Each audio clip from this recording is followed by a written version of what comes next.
He thought he could control everything and brought his pregnant mistress to his wife's graduation, intending to turn the most awaited moment of her life into a true nightmare. But in the middle of the party, the wife made an unexpected move that made him panic in front of all the guests. The glass wall of Samuel Fisher's downtown Austin office offered a godlike view of the city he'd conquered. 40 floors up, the Texas capital sprawled beneath him like a personal fiefdom. He pressed his palm against the cool surface, savoring the satisfying vibration of his phone in his pocket. Another congratulatory message about Fisher Tech's record-breaking quarter. "Mr. Fisher, they're waiting for you in the conference room." Samuel turned to find his assistant hovering in the doorway, her expression a practiced blend of deference and urgency. He nodded, straightening his custom Italian suit jacket. "Tell them 5 minutes, Melissa." As she disappeared, Samuel pulled out his phone. Not business after all. The text was from Danica. "Can't wait to see you tomorrow. Missing your hands on me." A flutter of excitement mingled with anxiety in his chest. He quickly deleted the message, a habit formed over the past 18 months of their affair. Tomorrow he'd fly to San Francisco, ostensibly for meetings with potential investors. In reality, he'd spend most of his time in Danica's apartment, losing himself in her carefree laugh and impossibly soft skin. His phone buzzed again. This time, his wife. "Don't forget dinner with Dean Patterson tonight. 7:30 at Jeffrey's. Love you." Samuel's jaw tightened. Ilara's academic connections were becoming an increasingly intrusive part of their calendar. He typed a quick affirmative response, dropped the phone into his pocket, and headed toward the conference room where his executive team awaited his arrival. "Did you even read my dissertation draft?" Ilara Simmons Fisher asked, her dark eyes narrowing as she balanced her laptop on her knees. She sat cross-legged on their living room sofa, surrounded by academic papers and empty coffee mugs. Samuel loosened his tie, dropping his keys on the marble countertop of their kitchen island. Their modernist mansion in Westlake Hills echoed with the emptiness that came from having too much space and not enough life to fill it. "I skimmed it," he lied, making his way to the bar cart. The quantum computing applications section was compelling. There was no such section. He poured himself 2 fingers of bourbon, waiting for her to catch him out. "That's not in my dissertation, Samuel." Her voice was quiet, disappointment evident, but not surprise. "My research is on adaptive neural networks, as you'd know if you'd read even the title page." Samuel swirled the amber liquid in his glass. "I've been swamped with the Tokyo expansion. You know that. Yet you found time for 3 rounds of golf last weekend," Ilara replied, closing her laptop with a definitive click. "Never mind. Dean Patterson is looking forward to meeting you tonight. Please don't talk about Fisher Tech's stock price the entire evening." "Your academic crowd isn't exactly riveting company," Samuel muttered, downing his drink. "All theory, no practical application." Ilara's laugh held no humor. "That theory is what your entire company is built on. But sure, keep pretending you're a self-made tech genius who didn't leverage my research for your first 2 products." The accusations stung because it contained just enough truth to be indefensible. When they'd met 5 years ago at a tech conference, Samuel had been immediately drawn to Ilara's brilliant mind and the applications her research could have for his fledgling company. Their whirlwind romance had been genuine on both sides, but he couldn't deny that her expertise had given Fisher Tech a critical edge in those early days. "That's not fair," he said, setting down his glass harder than necessary. "You were compensated with equity. Equity that's now worth—" "I didn't want to be compensated, Samuel. I wanted to be a partner." Ilara stood, gathering her papers with sharp, angry movements. "But I've always been an asset to you, haven't I? Never an equal." Before he could respond, she disappeared into their home office, the door closing with quiet finality behind her. Samuel poured another drink, battling the uncomfortable sensation in his chest.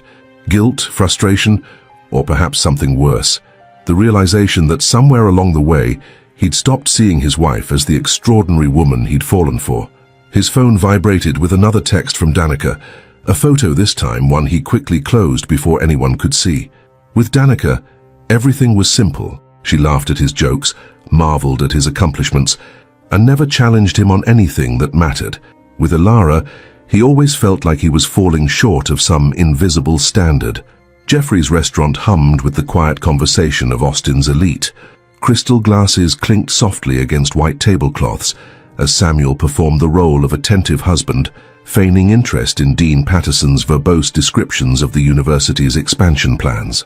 "Your wife's research is truly groundbreaking," Patterson said, his eyes crinkling with genuine admiration as he glanced at Elara. "The applications for predictive modeling alone could transform multiple industries." "Samuel knows all about my work," Elara said, her smile not quite reaching her eyes. "He's been my sounding board through the entire process." The lie was offered graciously, Samuel realized, a lifeline thrown to preserve his dignity in front of the university dean. He didn't deserve her protection, yet she gave it without hesitation. "Absolutely," Samuel joined in, raising his wine glass. "To the soon-to-be Dr. Simmons Fisher, the brightest mind in the room, always." Elara's expression softened slightly at the toast, a glimpse of the warmth that had once flowed freely between them.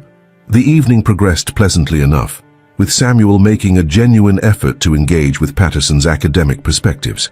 As they waited for dessert, Elara excused herself to the restroom, leaving the men alone. "You have an extraordinary wife, Mr. Fisher," Patterson said, once Elara was out of earshot. "Her doctoral defense next month is already generating buzz among faculty. MIT and Stanford have both expressed interest in recruiting her." Samuel's hand tightened around his wine glass. "Recruiting her?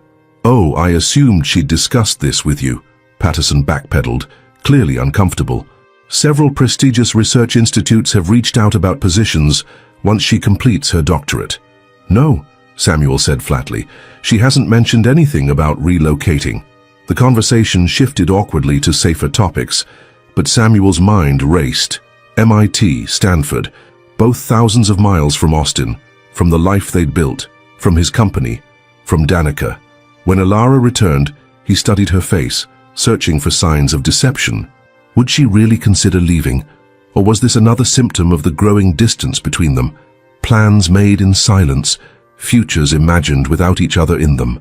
The drive home was quiet, streetlights casting intermittent shadows across Elara's profile. Samuel gripped the steering wheel of his Tesla, questions burning in his throat, but unable to find voice without revealing Patterson's inadvertent disclosure. "You were almost pleasant tonight," Elara finally said, breaking the silence. Patterson was impressed. "He mentioned job offers," Samuel replied, eyes fixed on the road. "From MIT, Stanford." Elara's intake of breath was almost imperceptible. "Those are preliminary inquiries, not offers. When were you planning to tell me?" "When there was something concrete to discuss." She turned toward him. "I've spent 5 years supporting your career, Samuel. 5 years putting my ambitions second. Is it so unthinkable that I might want to pursue opportunities of my own? In Boston? In California? What about us?" Elara laughed softly, the sound tinged with sadness. "That's rich, coming from someone who's barely home 3 nights a week. When was the last time you asked about my day without checking your phone mid-answer?" The accusation hung in the air between them, uncomfortably accurate. Samuel navigated the winding roads of their neighborhood, expensive homes concealed behind manicured landscaping and security gates. "I built all this for us," he finally said as they pulled into their driveway. "No," Elara replied quietly. "You built it for yourself. I was just part of the aesthetic." She exited the car before he could respond, her words striking with surgical precision at the truth he'd been avoiding. 3 days later, Samuel sat in a sun-drenched cafe in San Francisco's Mission District, watching Danica stir her latte. At 28, she radiated the carefree confidence of someone untouched by significant failure. Her red hair caught the light, creating a halo effect that seemed appropriate for a woman who had become his escape from reality. "You seem distracted," she said, reaching across the table to touch his hand. "Tokyo investors giving you trouble?" "Just the usual corporate politics," he lied. "Nothing worth discussing." Danica smiled, accepting his deflection without question. One of the qualities he most appreciated about her. She never pushed, never demanded more than he was willing to give. "I have something to tell you," she said, her expression shifting to something more serious. "And I don't know how you're going to take it." Samuel's heart rate quickened. In 18 months of their affair, he'd never seen this particular look on her face. "I'm pregnant," Danica said, her voice barely above a whisper. 6 weeks. The world seemed to tilt beneath him. Samuel's mouth opened, but no words emerged. "I know this wasn't planned," she continued, misreading his shock as displeasure. "And I know your situation is complicated, but pregnant," he repeated, the word foreign on his tongue. I'm keeping it, Danica said firmly. I wanted you to know, but I don't expect anything from you. Samuel's mind raced through calculations and possibilities. Ilara had been clear from the beginning about postponing children until her career was established. They'd agreed, theoretically, to revisit the conversation after her doctorate was completed, but in recent years, the topic had fallen away entirely, lost in the growing silence between them. And now Danica, vibrant, uncomplicated Danica, was carrying his child. Say something, she pleaded. What happened next surprised even Samuel. A smile spread across his face, followed by a laugh, not of mockery, but of unexpected joy. A baby, he said, reaching for her hands. My baby. Danica's eyes widened. You're happy about this? I think I am, Samuel replied, the truth of it dawning on him with each passing second. I really think I am. As their fingers interlaced across the table, Samuel felt a door opening somewhere in his mind, a possibility he hadn't allowed himself to consider until this moment. A clean break, a new start, a family built on joy rather than obligation and resentment. What about your wife? Danica asked, voicing the question that hovered between them. Samuel squeezed her hand. Let me worry about that. On the flight back to Austin that evening, Samuel drafted and deleted a dozen different confessions to Ilara. None of them captured what he needed to say, how to explain that he'd found happiness in betrayal, possibility in deception.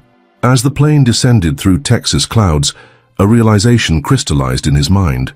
There was no perfect way to dismantle a marriage, no gentle method to reveal a double life. Whatever path he chose would cause pain, but delaying the inevitable would only increase the damage. Ilara deserved the truth, however ugly, and Samuel, for all his flaws, needed to find the courage to provide it. His phone chimed with a message as the plane touched down. Not Danica this time, but Ilara. Need to talk when you get home. Important news about my future. About our future. Samuel stared at the screen, a chill spreading through his body. Had she somehow discovered the affair? Or was this about the job offers, a decision already made without his input? Either way, the careful compartmentalization of his life was about to collapse. The only question remaining was whether he would control the demolition or be crushed beneath the falling debris. Samuel's Uber crawled through Austin's evening traffic, each red light amplifying his anxiety. The driver, sensing his passenger's tension, abandoned attempts at small talk after receiving only curt responses. Samuel's thumb hovered over Ilara's message, tempted to ask for clarification, but reluctant to engage before seeing her face to face. Whatever important news awaited him, he preferred to gauge her emotions in person. When the car finally pulled into their circular driveway, Samuel noticed an unfamiliar BMW parked near the entrance. Visitors at 9 p.m. on a Wednesday was unusual for them. He paid the driver and approached his front door with mounting unease, keys jangling in his trembling hand. The sound of laughter, Ilara's laughter, genuine and unrestrained, greeted him as he entered. Following the voices to the living room, Samuel found his wife seated on the sofa beside a man he didn't recognize. Tall and lean with salt and pepper hair, the stranger exuded academic confidence in his casual blazer and jeans. Samuel! Ilara stood, her smile bright but eyes cautious. I wasn't sure when you'd be back. This is Dr. Nathan Whitman from MIT's Computer Science Department. Whitman rose, extending his hand. The famous Samuel Fisher. I've followed your company's rise with interest. Samuel shook the offered hand mechanically. MIT, I see.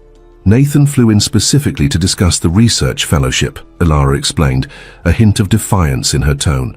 We were just going over the details. In our living room at night. Samuel couldn't keep the edge from his voice. The official meeting was at the university this afternoon, Whitman interjected smoothly. This is more of a casual follow-up. I don't want to intrude on your evening. Yet, here you are, Samuel replied, dropping his bag on a chair. An uncomfortable silence fell across the room. Ilara's smile had vanished, replaced by the tight-lipped expression Samuel recognized as controlled anger. Nathan was just leaving, she said, shooting Samuel a warning glance. But we'd love to continue this conversation over breakfast tomorrow. The cafe at the Four Seasons, perhaps? They have those ricotta pancakes you mentioned. Whitman nodded, gathering his tablet and notebook. Perfect. 9 a.m. His eyes darted between the couple, clearly sensing the tension. "Mr. Fisher, you're welcome to join us, of course. I have a company to run," Samuel replied flatly. "But don't let that stop you." "I'll walk you out," Ilara told Whitman, deliberately avoiding Samuel's gaze. Left alone, Samuel poured himself a generous bourbon, downing half before Ilara returned.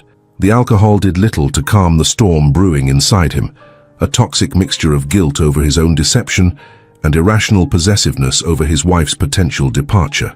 When Ilara returned, her steps were measured, controlled. That was completely unprofessional. "Having a strange man in our home at night while I'm away is what strikes me as unprofessional," Samuel countered. "He's the head of the department I've dreamed of working with since graduate school." Ilara's voice remained calm, but her eyes flashed dangerously.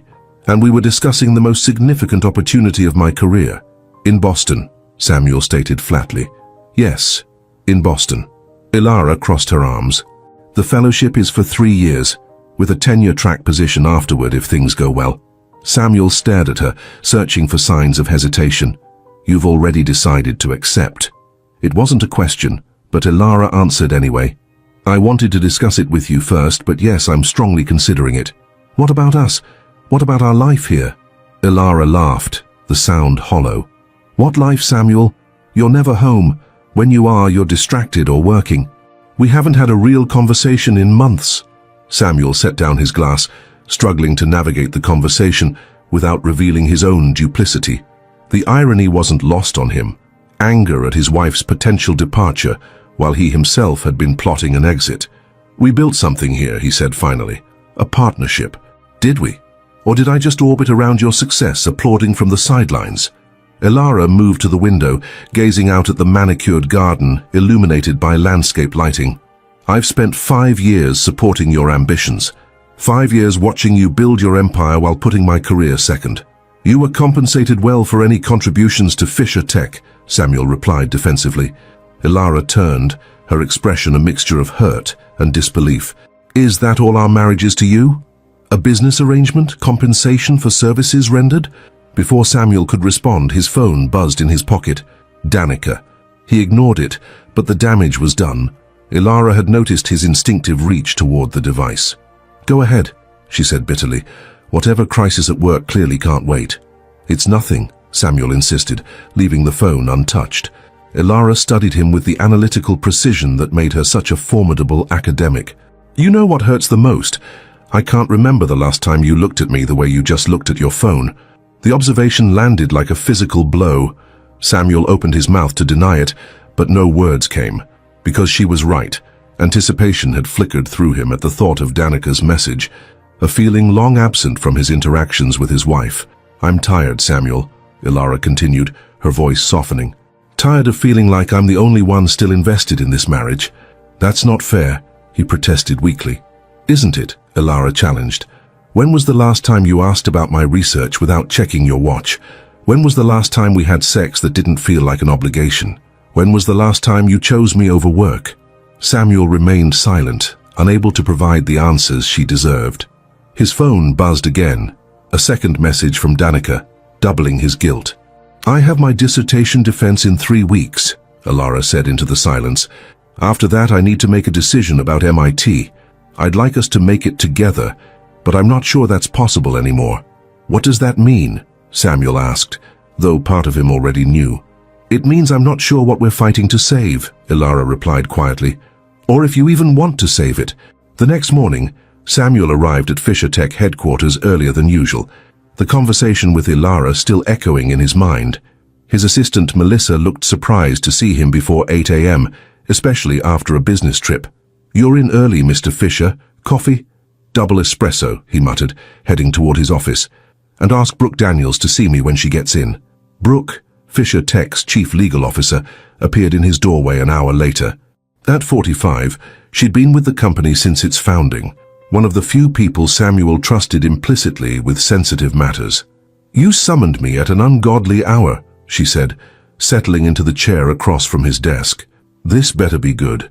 Samuel closed his office door before speaking. "I need to understand our options for a potential relocation of company headquarters." Brooke's eyebrows shot up.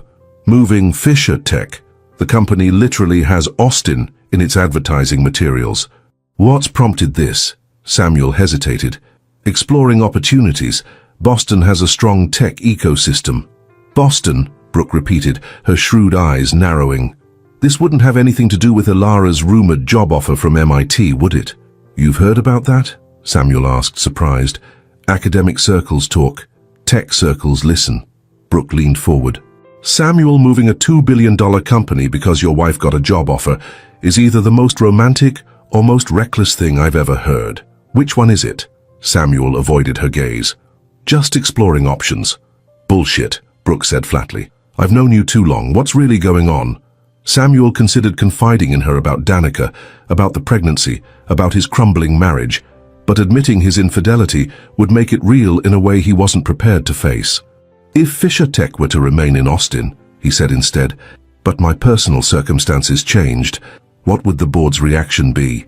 Understanding dawned in Brooke's eyes. You're talking about divorce.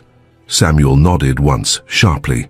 The company would survive, Brooke said carefully, but your ownership structure might be complicated depending on your prenup situation. We don't have one. Brooke winced. Then you've got problems. Texas is a community property state. Anything acquired during the marriage, including the explosive growth of Fisher Tech, would likely be divided equally.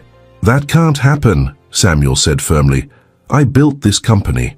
With Ilara's research as its foundation, Brooke reminded him. Don't think that wouldn't come up in any proceedings. Samuel drummed his fingers on his desk, mind racing. There must be options. Legal ones, limited. Brooke studied him with concern. Samuel, as your friend and not your lawyer, is this really the path you want to take? Ilara has been part of Fisher Tech's story from the beginning. Things change, Samuel said simply. They certainly do. Brooke stood, straightening her blazer.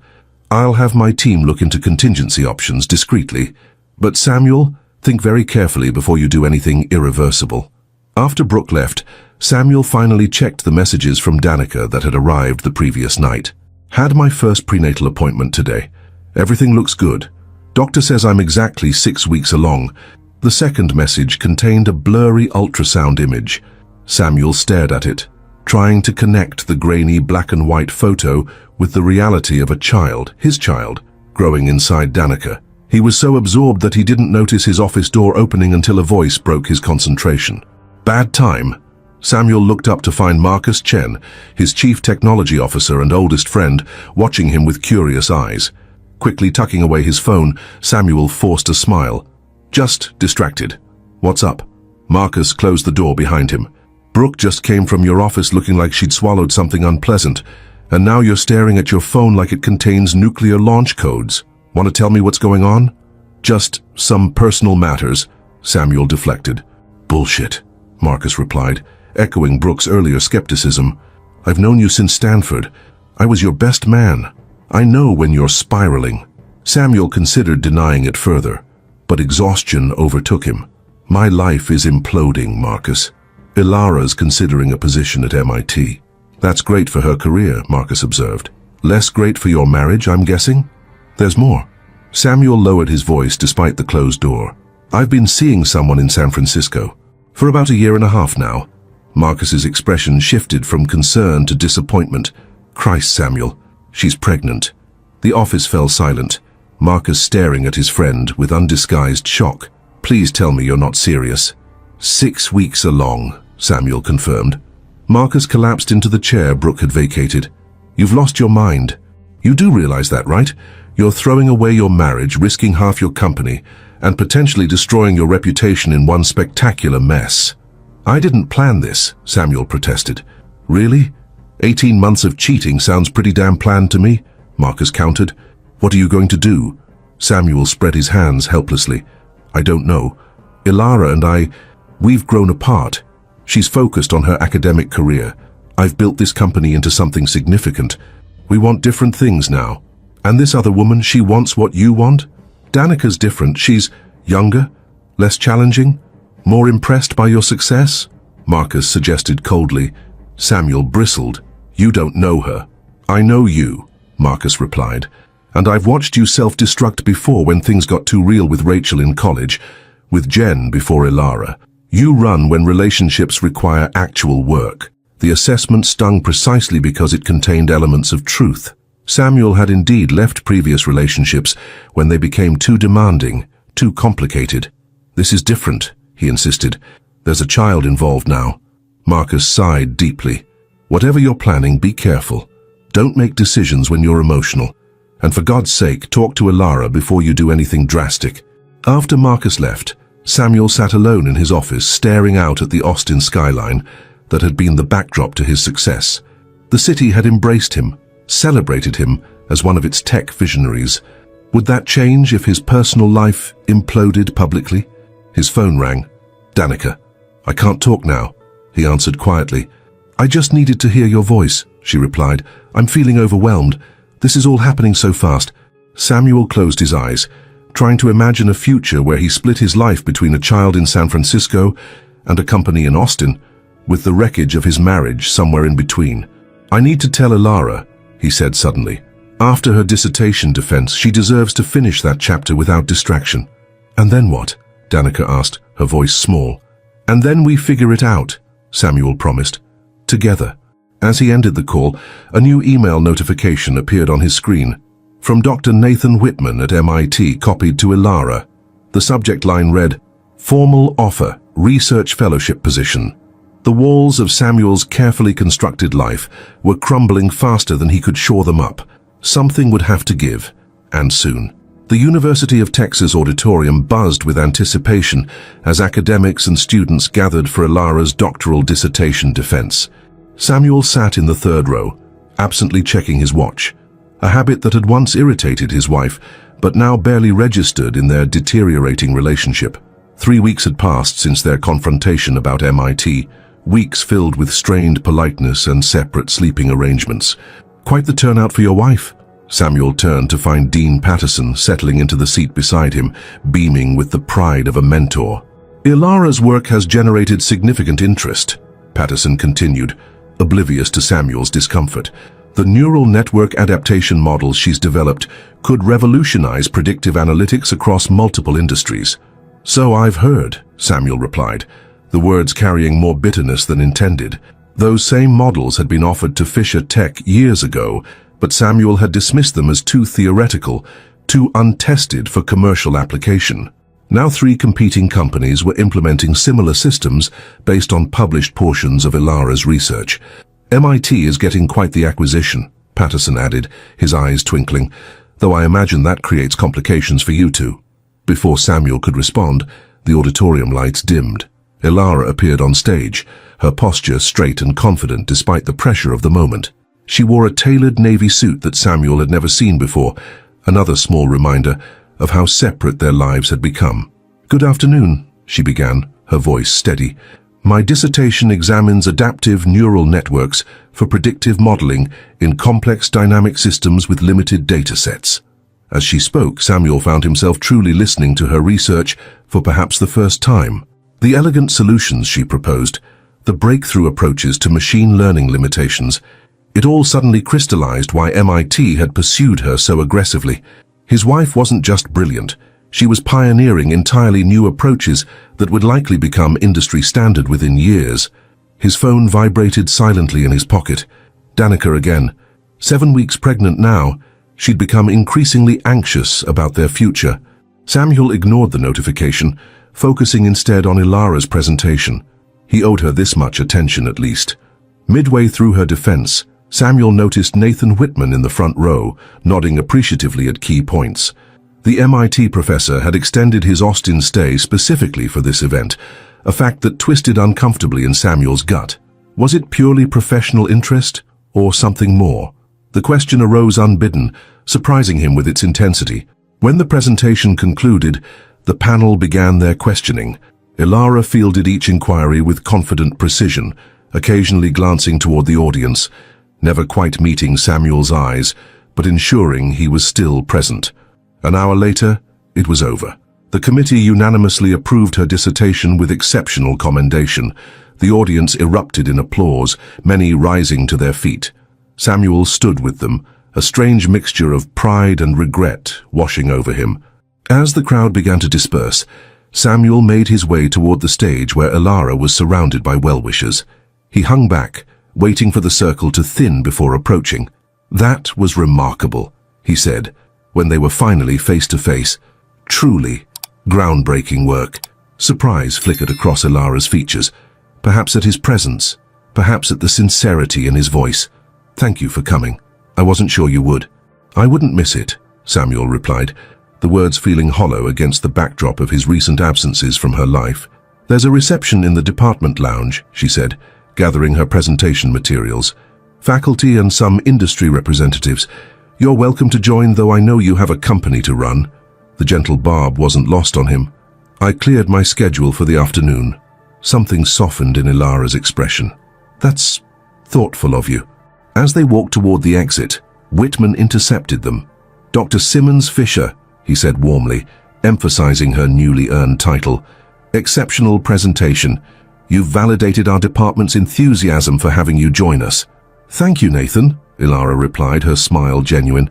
"I'm looking forward to it." The casual exchange confirmed what Samuel had suspected.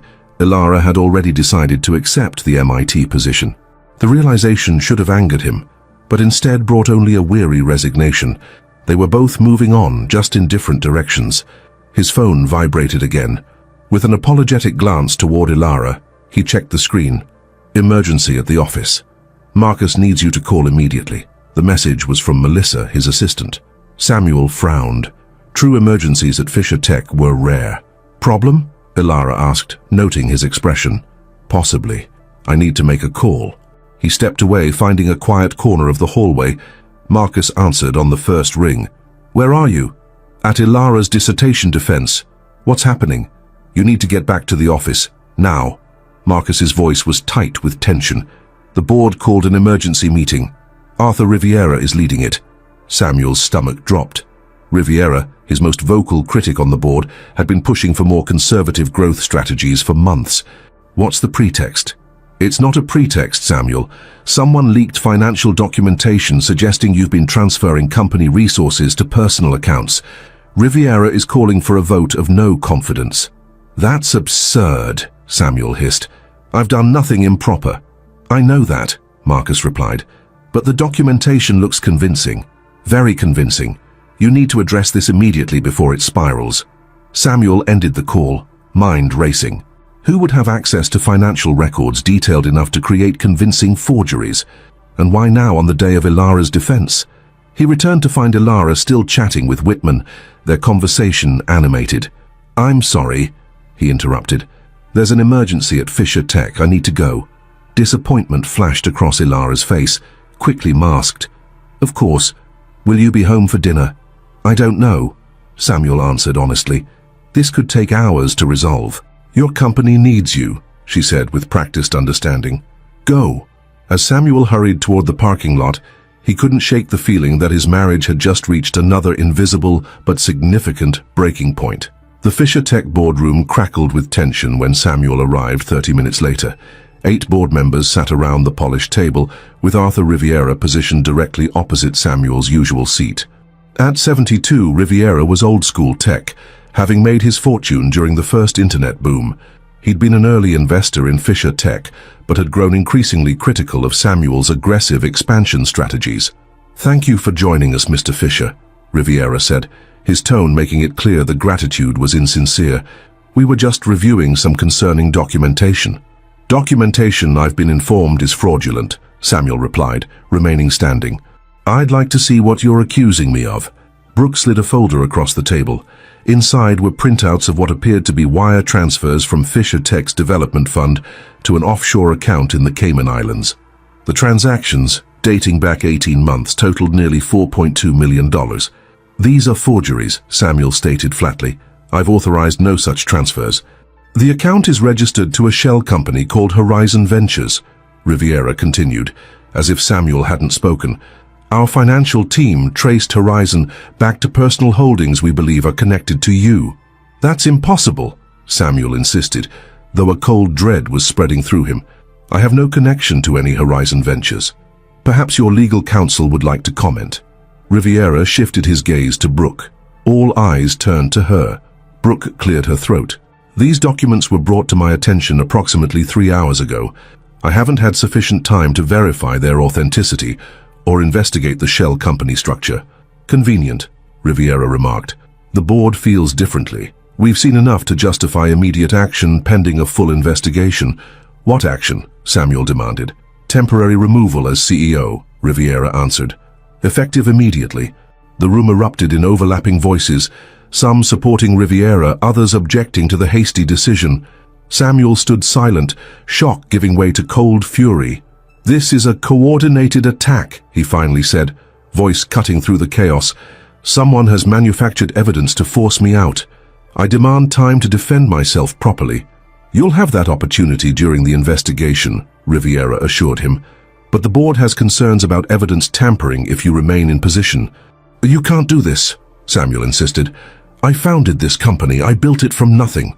And we're protecting it, Riviera countered. The vote has already been taken, 6-2 in favor of temporary removal. Samuel turned to Marcus, who avoided his gaze. Did you vote for this? I abstained, Marcus replied quietly. The evidence is concerning, Samuel. We need to investigate properly. Betrayal burned like acid in Samuel's chest. Who brought these allegations forward? I have the right to face my accuser. Riviera exchanged glances with several board members before responding. The documentation was delivered anonymously to multiple board members simultaneously. Very thorough, very damning. This is a setup, Samuel insisted. Someone wants me out. Perhaps, Riviera conceded, or perhaps you've been embezzling from your own company. Either way, you're suspended until we determine the truth. Security will escort you from the building, and your access credentials have been temporarily revoked. Samuel looked around the table at faces he'd known for years, some apologetic, others carefully neutral, a few openly hostile. 5 years of leadership, of driving the company from a startup to a major player in the tech sector, and they'd removed him on the basis of anonymous accusations. This isn't over, he promised, gathering his personal items from the desk. When I clear my name, I'll remember who stood where today. Samuel drove aimlessly through Austin's streets, mind racing between rage and panic. Who would have both motive and capability to forge such convincing financial records? The timing was too perfect to be coincidence, the very day of Ilara's greatest academic achievement, when their marriage hung by a thread. His phone buzzed with a call from Danica. He answered, desperate for any friendly voice. Samuel, are you okay? You sound strange. I've been suspended from Fisher Tech, he said, the words foreign on his tongue. Someone accused me of embezzlement, forged documents. The board voted me out temporarily. Oh my God, Danica breathed. That's insane. Who would do that? I don't know, Samuel replied, pulling into the parking lot of a riverside park. But it feels coordinated. I'm being set up. What can I do? Should I come to Austin? The offer caught Samuel off guard. Until now, their relationship had existed exclusively during his San Francisco trips. The idea of Danica in Austin, in his actual life, felt suddenly complicated. No, he said quickly. Not yet. Let me figure this out first. A notification lit up his phone. An email from an unfamiliar address with the subject line, Horizon Ventures Truth. His heart hammering, Samuel opened it while still on the call with Danica. Samuel? Are you still there? I just received an anonymous email, he said distractedly. Hold on. The message contained a single line of text. Check the registration documents for Horizon Ventures, specifically the notary date and witness signatures. Someone's trying to help me, Samuel murmured. Or it's another trap. What are you going to do? Danica asked. I need to see those original documents. If they're forgeries, there might be inconsistencies. He paused, a thought occurring to him. I need to call Brooke. After ending the call with Danica, Samuel immediately contacted Brooke, who answered cautiously. I shouldn't be talking to you during an active investigation, Samuel. Did anyone examine the notary information on the Horizon Ventures registration? He asked, ignoring her warning. A pause. Not thoroughly. Why? I received an anonymous tip suggesting the answer might be there. Can you check without alerting Riviera? Samuel, I'm walking a very fine ethical line here, Brooke warned, but I'll look. Give me an hour. While waiting, Samuel drove to a nearby coffee shop, seeking normalcy in the familiar environment. He ordered an espresso and found a quiet corner table, trying to piece together who might benefit from his removal from Fisher Tech. His phone rang again. Ilara this time. Guilt and anxiety twisted in his stomach as he answered. Are you coming to the reception? She asked without preamble. Samuel closed his eyes. In the chaos, he'd completely forgotten about her dissertation celebration. I can't. There's been a situation at Fisher Tech. I've been temporarily suspended. Suspended? Ilara's voice sharpened with concern. On what grounds? Fraudulent accusations of financial impropriety, he replied, surprised by her immediate shift to protectiveness despite their recent distance. Someone set me up. That's absurd, Ilara said firmly. You've made plenty of questionable decisions, but you're not dishonest about money. The vote of confidence, however backhanded, was unexpected. Thank you for that. Where are you now? She asked. Cafe on Riverside, trying to figure out my next move. I'll meet you there after the reception, Ilara stated, not asking. This is about our marriage, Samuel. My husband needs support, whether or not we're in a good place. The call ended before he could respond, leaving him staring at his phone in surprise. Despite everything, his emotional withdrawal, the unspoken distance between them, his unexplained absences, Ilara was still prepared to stand by him in crisis. The realization brought a wave of shame crashing over him. What kind of man betrayed that level of loyalty? His phone buzzed with a text from Brooke. Found something. Meet me at Zilker Park in 20 minutes. South entrance. Come alone. Brooke was waiting on a bench overlooking Barton Springs, her professional attire incongruous against the backdrop of joggers and dog walkers. This better be good, Samuel said, sitting beside her. My entire career is imploding. It's better than good, Brooke replied, opening her tablet. It's definitive proof of forgery. She pulled up the Horizon Ventures registration documents. Look at the notary date, March 18th, 2023. And the notary seal belongs to Patricia Winters of San Francisco County. What am I missing? Samuel asked impatiently. Patricia Winters died on February 2nd, 2023, Brooke said triumphantly, more than a month before supposedly notarizing these documents. Whoever created these forgeries was thorough about the financial details, but sloppy with the authentication. Relief washed over Samuel. So I'm cleared. Not entirely, Brooke cautioned. This proves the documents are fraudulent, but not who created them or why. Riviera is already suggesting you might have forged them yourself as some kind of elaborate distraction. That's insane, Samuel protested. Why would I damage my own company? Because the forgeries only came to light after we began confidential discussions about your potential divorce, Brooke said quietly. Some board members think you're creating financial chaos to complicate any division of assets. The implication stunned Samuel. You think I manufactured this entire crisis to cheat Ilara in a divorce? I don't, Brooke assured him, but others might. The timing is suspicious, Samuel.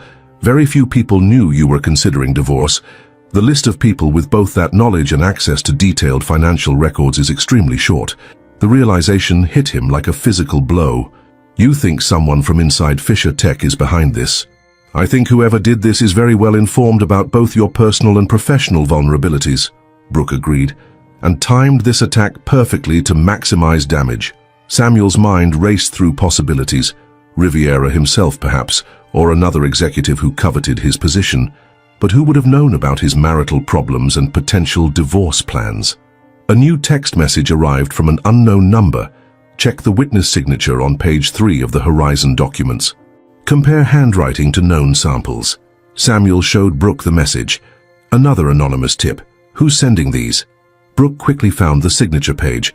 The witness is listed as Marcus Chen. That's impossible, Samuel said immediately. Marcus wouldn't sign fraudulent documents. Not willingly, Brooke agreed, enlarging the signature. But this doesn't look like his handwriting. It's close, but the Y and H are formed differently. Samuel stared at the signature, then at the mysterious text message. Someone wants me to catch the forger. Someone with inside knowledge of both the documents and the fraud. But who? Brooke wondered. Before Samuel could respond, another text arrived from the same unknown number. Fisher Tech security footage. Server room access. April 12th, 2:17 a.m. April 12th, Samuel murmured. That's when we upgraded the financial servers. Very few people had access that night. I'll check the footage, Brooke promised. Discreetly. Samuel's phone rang, Ilara again. I need to take this, he told Brooke. She's meeting me after her reception. Brooke's eyebrows rose slightly. You're telling Ilara about all this, including the divorce considerations? She deserves to know what's happening, Samuel replied, though in truth he hadn't decided how much to reveal. She's still my wife. After Brooke left, Samuel answered Ilara's call. I'm at Zilker Park. Where are you? Just leaving campus now, she replied. But Samuel, something strange just happened. Nathan Whitman pulled me aside at the reception with an unusual question. What question? Samuel asked, suddenly alert. He asked if we'd had financial troubles recently. Said he'd heard rumors about Fisher Tech having accounting irregularities. It was oddly specific, Samuel, and completely unprompted. Samuel's blood ran cold. Did he mention anything about Horizon Ventures? No, Ilara said slowly. Should he have? I don't know, Samuel admitted, but his timing is suspicious. Samuel, Ilara's voice lowered, is there something you're not telling me? Something beyond a temporary suspension?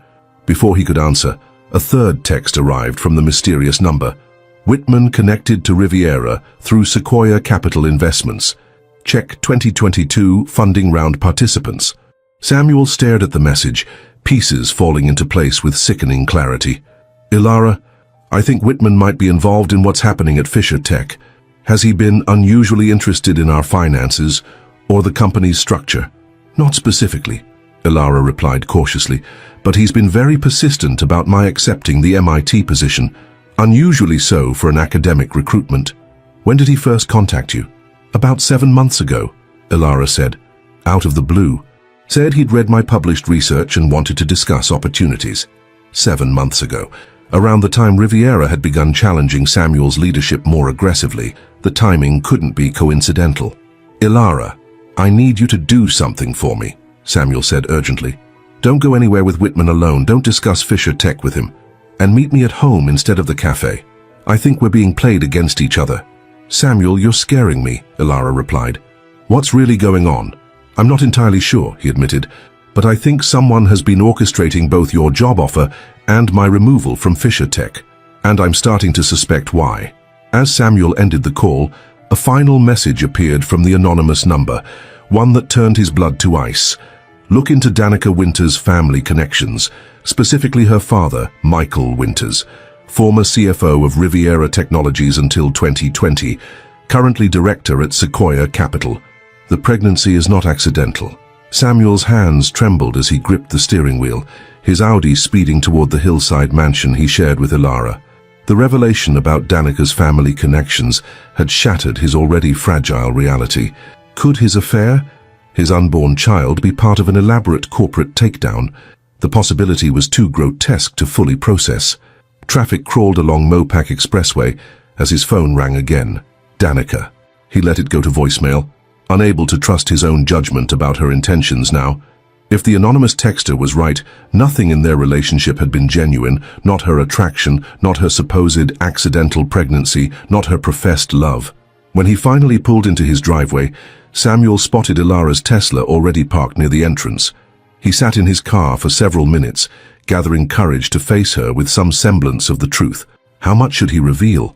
The corporate conspiracy was clear, but confessing his affair with Danica would devastate Ilara on what should have been her day of triumph. The front door opened before he reached it. Ilara stood in the entryway, changed from her formal dissertation attire into jeans and a simple blouse. The casual outfit reminded him of their early days together, before success and ambition had driven them to opposite ends of their shared life. You look terrible, she said without preamble. It's been a day, Samuel replied, stepping past her into the house. Tell me what's happening, Ilara demanded, following him into the kitchen where he immediately reached for the bourbon. Samuel poured himself a generous measure before turning to face her. It's complicated and not entirely clear yet, but I have reason to believe that Arthur Riviera has orchestrated my removal from Fisher Tech by manufacturing evidence of financial fraud. Ilara leaned against the counter, arms crossed. Why would he do that? Riviera has opposed my growth strategy for years. He wants the company to focus on existing products rather than expanding into new markets. Samuel took a long swallow of bourbon. But there's more. I think your MIT job offer might be connected. Ilara's eyebrows shot up. That's absurd. Nathan Whitman is a respected academic. Who has financial ties to Riviera through Sequoia Capital? Samuel countered. The timing is too perfect, Ilara. You get recruited away from Austin just as I'm being forced out of my company? It's coordinated. To what end? Ilara asked, her analytical mind clearly working through the possibilities. Even if you're right, what does Riviera gain by separating us geographically? Samuel hesitated, the full truth hovering on his lips. I think they're trying to destroy more than just my career, he said carefully. They're targeting our marriage. Ilara's laugh was sharp, humorless. Our marriage was in trouble long before Whitman or Riviera entered the picture, Samuel. Let's not pretend otherwise. The accuracy of her assessment stung. Nevertheless, I believe they've been exploiting our difficulties. How would they even know about our personal problems? Ilara pressed. Samuel set down his glass, suddenly unable to maintain the half-truths. Because I've been discussing the possibility of divorce with Brooke, confidentially, and somehow that information leaked. The color drained from Ilara's face. You've been planning to divorce me? For how long? Not planning, Samuel backpedaled, realizing his mistake. Discussing options, hypothetically. When? Ilara demanded, her voice dangerously quiet. 3 weeks ago, after you mentioned the MIT offer. Ilara stared at him, hurt, transforming rapidly to anger. So your immediate response to my career opportunity was to call your lawyer about divorcing me. And now that you're in trouble, you're suggesting some elaborate conspiracy involving my academic achievement. That's not what Thousands of academics apply for positions at MIT every year. Ilara cut him off. The idea that my offer is part of some plot against you is not just paranoid, it's insulting. Not everything in this world revolves around Samuel Fisher and his precious company. You don't understand, Samuel insisted. I have evidence that Whitman is connected to Riviera, who's now acting CEO of Fisher Tech, and there's more. He hesitated, unsure how much to reveal about Danica. More what? Ilara challenged. More delusions of persecution? More secret plans you've been making behind my back? What else have you been hiding, Samuel? The question hung in the air between them, demanding truth Samuel wasn't prepared to provide. Before he could formulate a response, his phone buzzed with another message from the anonymous number. Check your home office immediately. Not secure. What is it? Ilara asked, noting his expression. I don't know, Samuel admitted, showing her the text. But I've been receiving these messages all day. They've been accurate so far. Together, they moved toward Samuel's home office, a space he rarely used since most of his work happened at Fisher Tech headquarters. The room was exactly as he remembered leaving it. Leather chair pushed neatly under the desk, papers organized in tidy stacks, laptop closed on the blotter. I don't see anything unusual, Ilara observed. Samuel scanned the room carefully, trying to identify what might have prompted the warning. His eyes landed on the laptop, a personal device he used primarily for home finances and entertainment, not Fisher Tech business. My laptop shouldn't be here, he realized suddenly. I took it to San Francisco last trip and never brought it back. I've been using my company laptop exclusively. Ilara frowned. Are you sure? It looks like your personal MacBook. Positive, Samuel insisted, approaching the desk cautiously. I remember being annoyed that I'd left it at the hotel. Had to use my phone for the flight entertainment. With growing suspicion, Samuel opened the laptop.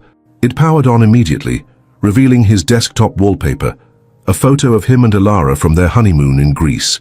Everything looked normal. Someone's been in our house, he said quietly, and they want me to find something on this computer. Ilara's skepticism was evident.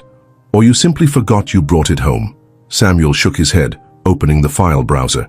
I know I didn't. He navigated to the recently accessed files, finding a folder he didn't recognize labeled HV Documentation. What's HV? Ilara asked, moving behind him to see the screen. Horizon Ventures, Samuel murmured. The shell company I supposedly created to embezzle funds. Opening the folder revealed dozens of files, bank statements, transfer authorizations, corporate registration forms, all bearing Samuel's signature or authorization codes. To anyone examining them, they would appear to be definitive proof of his guilt.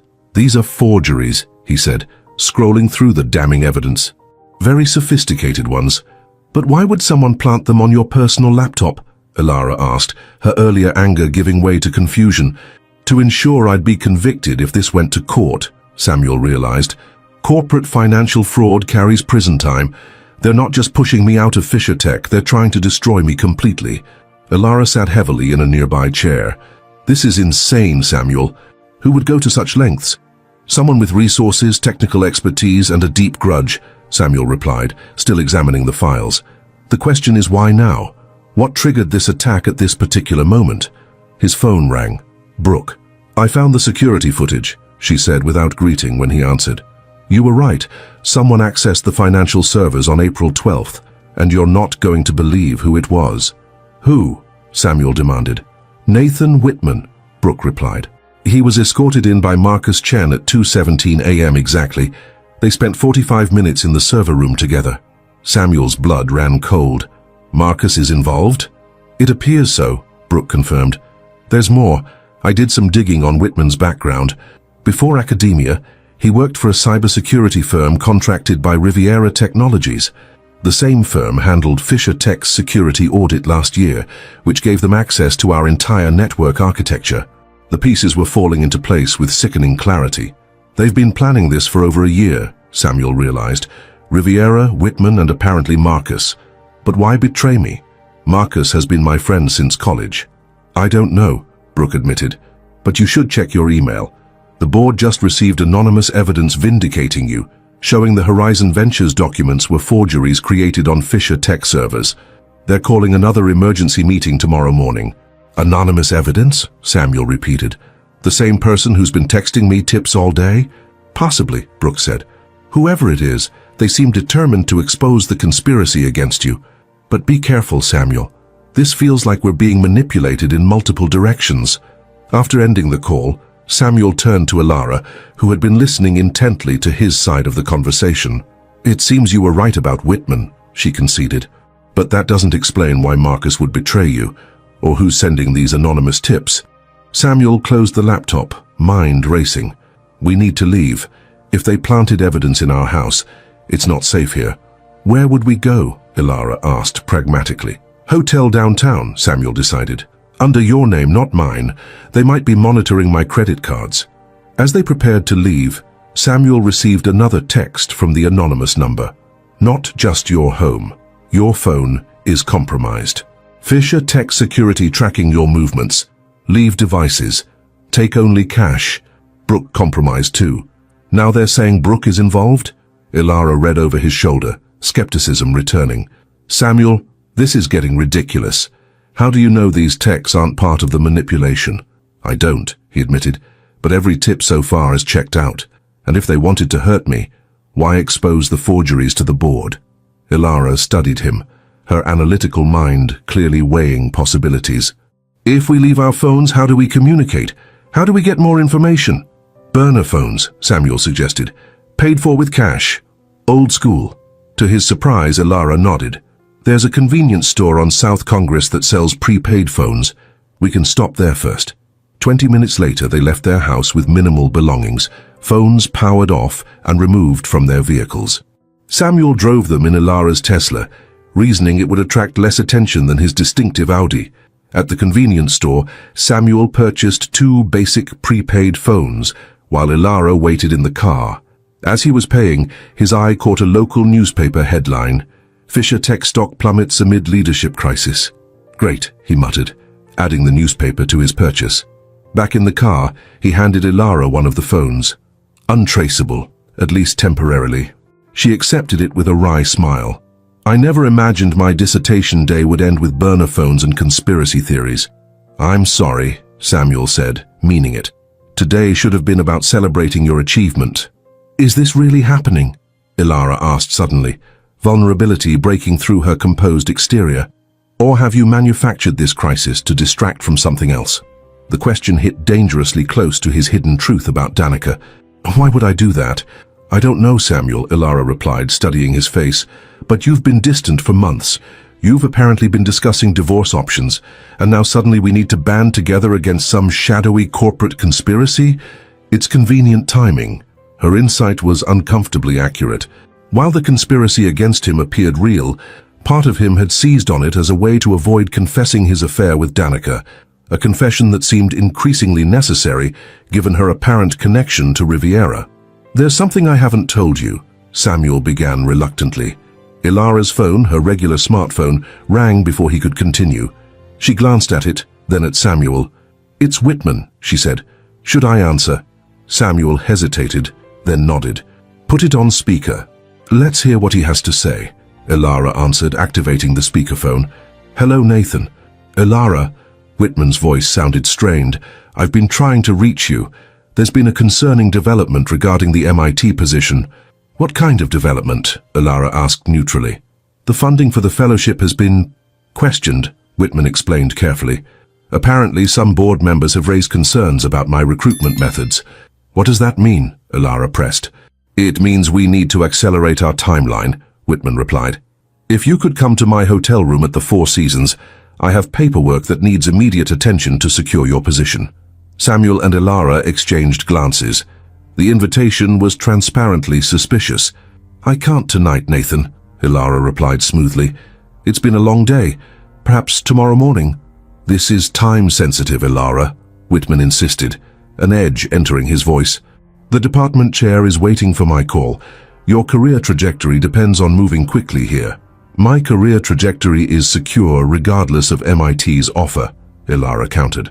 "I'll review any paperwork tomorrow, not before." A telling silence followed before Whitman responded.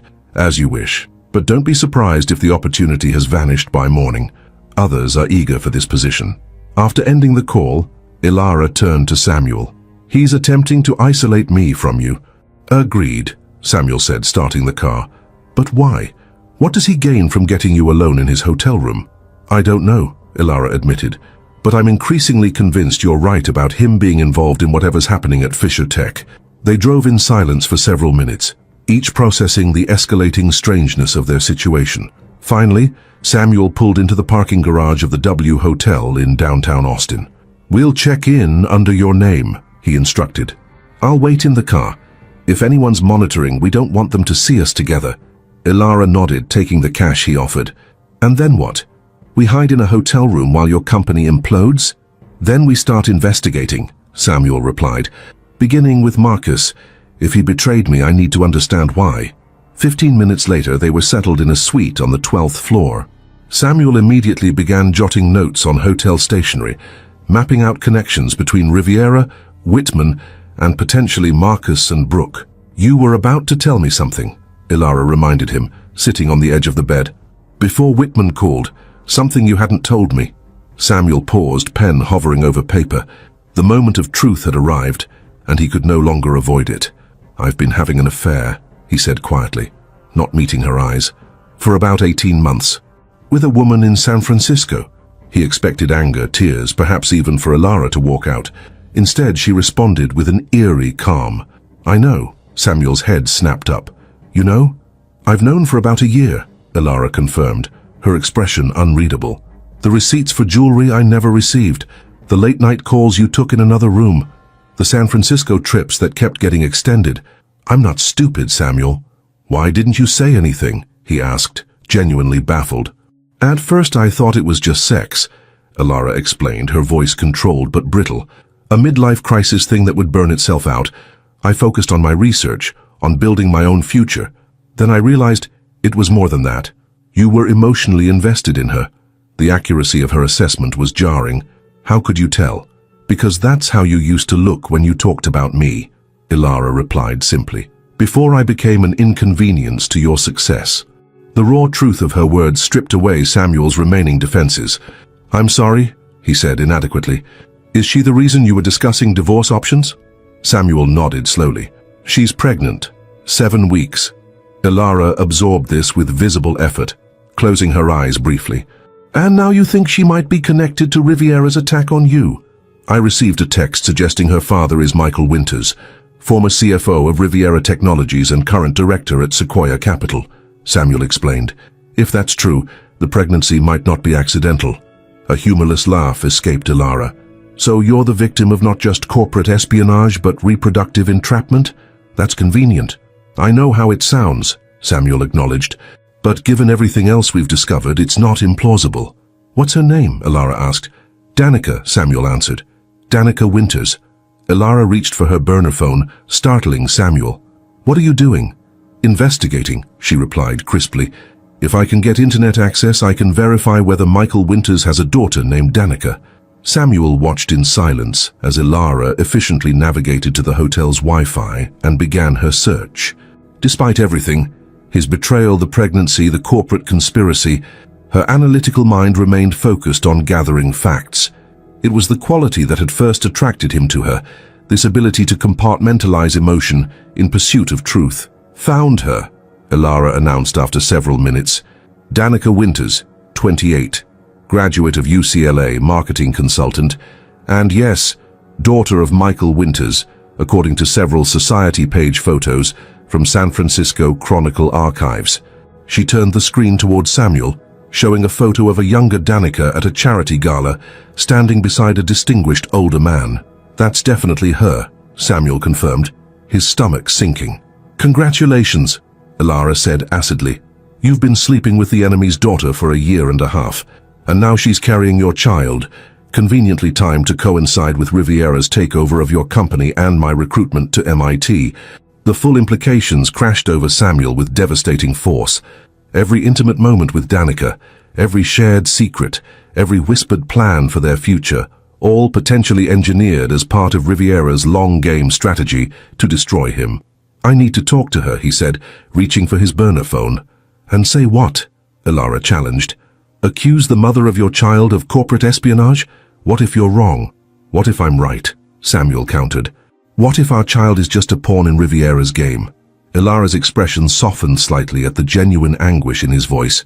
"First, we need more information. Before you confront anyone, Danica, Marcus, Brooke, we need to understand the full scope of what we're dealing with." "The board meeting is tomorrow morning," Samuel reminded her. "According to Brooke, someone has sent evidence vindicating me. If I can be reinstated as CEO, I'll have the resources to investigate properly."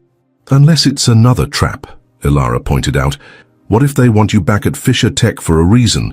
What if the vindication is just the next step in their plan?" The possibility hadn't occurred to Samuel. "Then what do? We do what academics do when faced with contradictory evidence," Ilara replied, determination replacing hurt in her expression. "We formulate hypotheses and test them systematically, starting with who's sending those anonymous texts." For the first time that day, Samuel felt something like hope. Despite his betrayal, despite the unraveling of their marriage, Ilara was still the most formidable ally he could ask for in a crisis. "I don't deserve your help," he admitted. "This isn't about what you deserve," Ilara responded evenly. "This is about uncovering the truth, and regardless of what happens between us personally, I want to know who thought they could use me as a pawn in their game against you."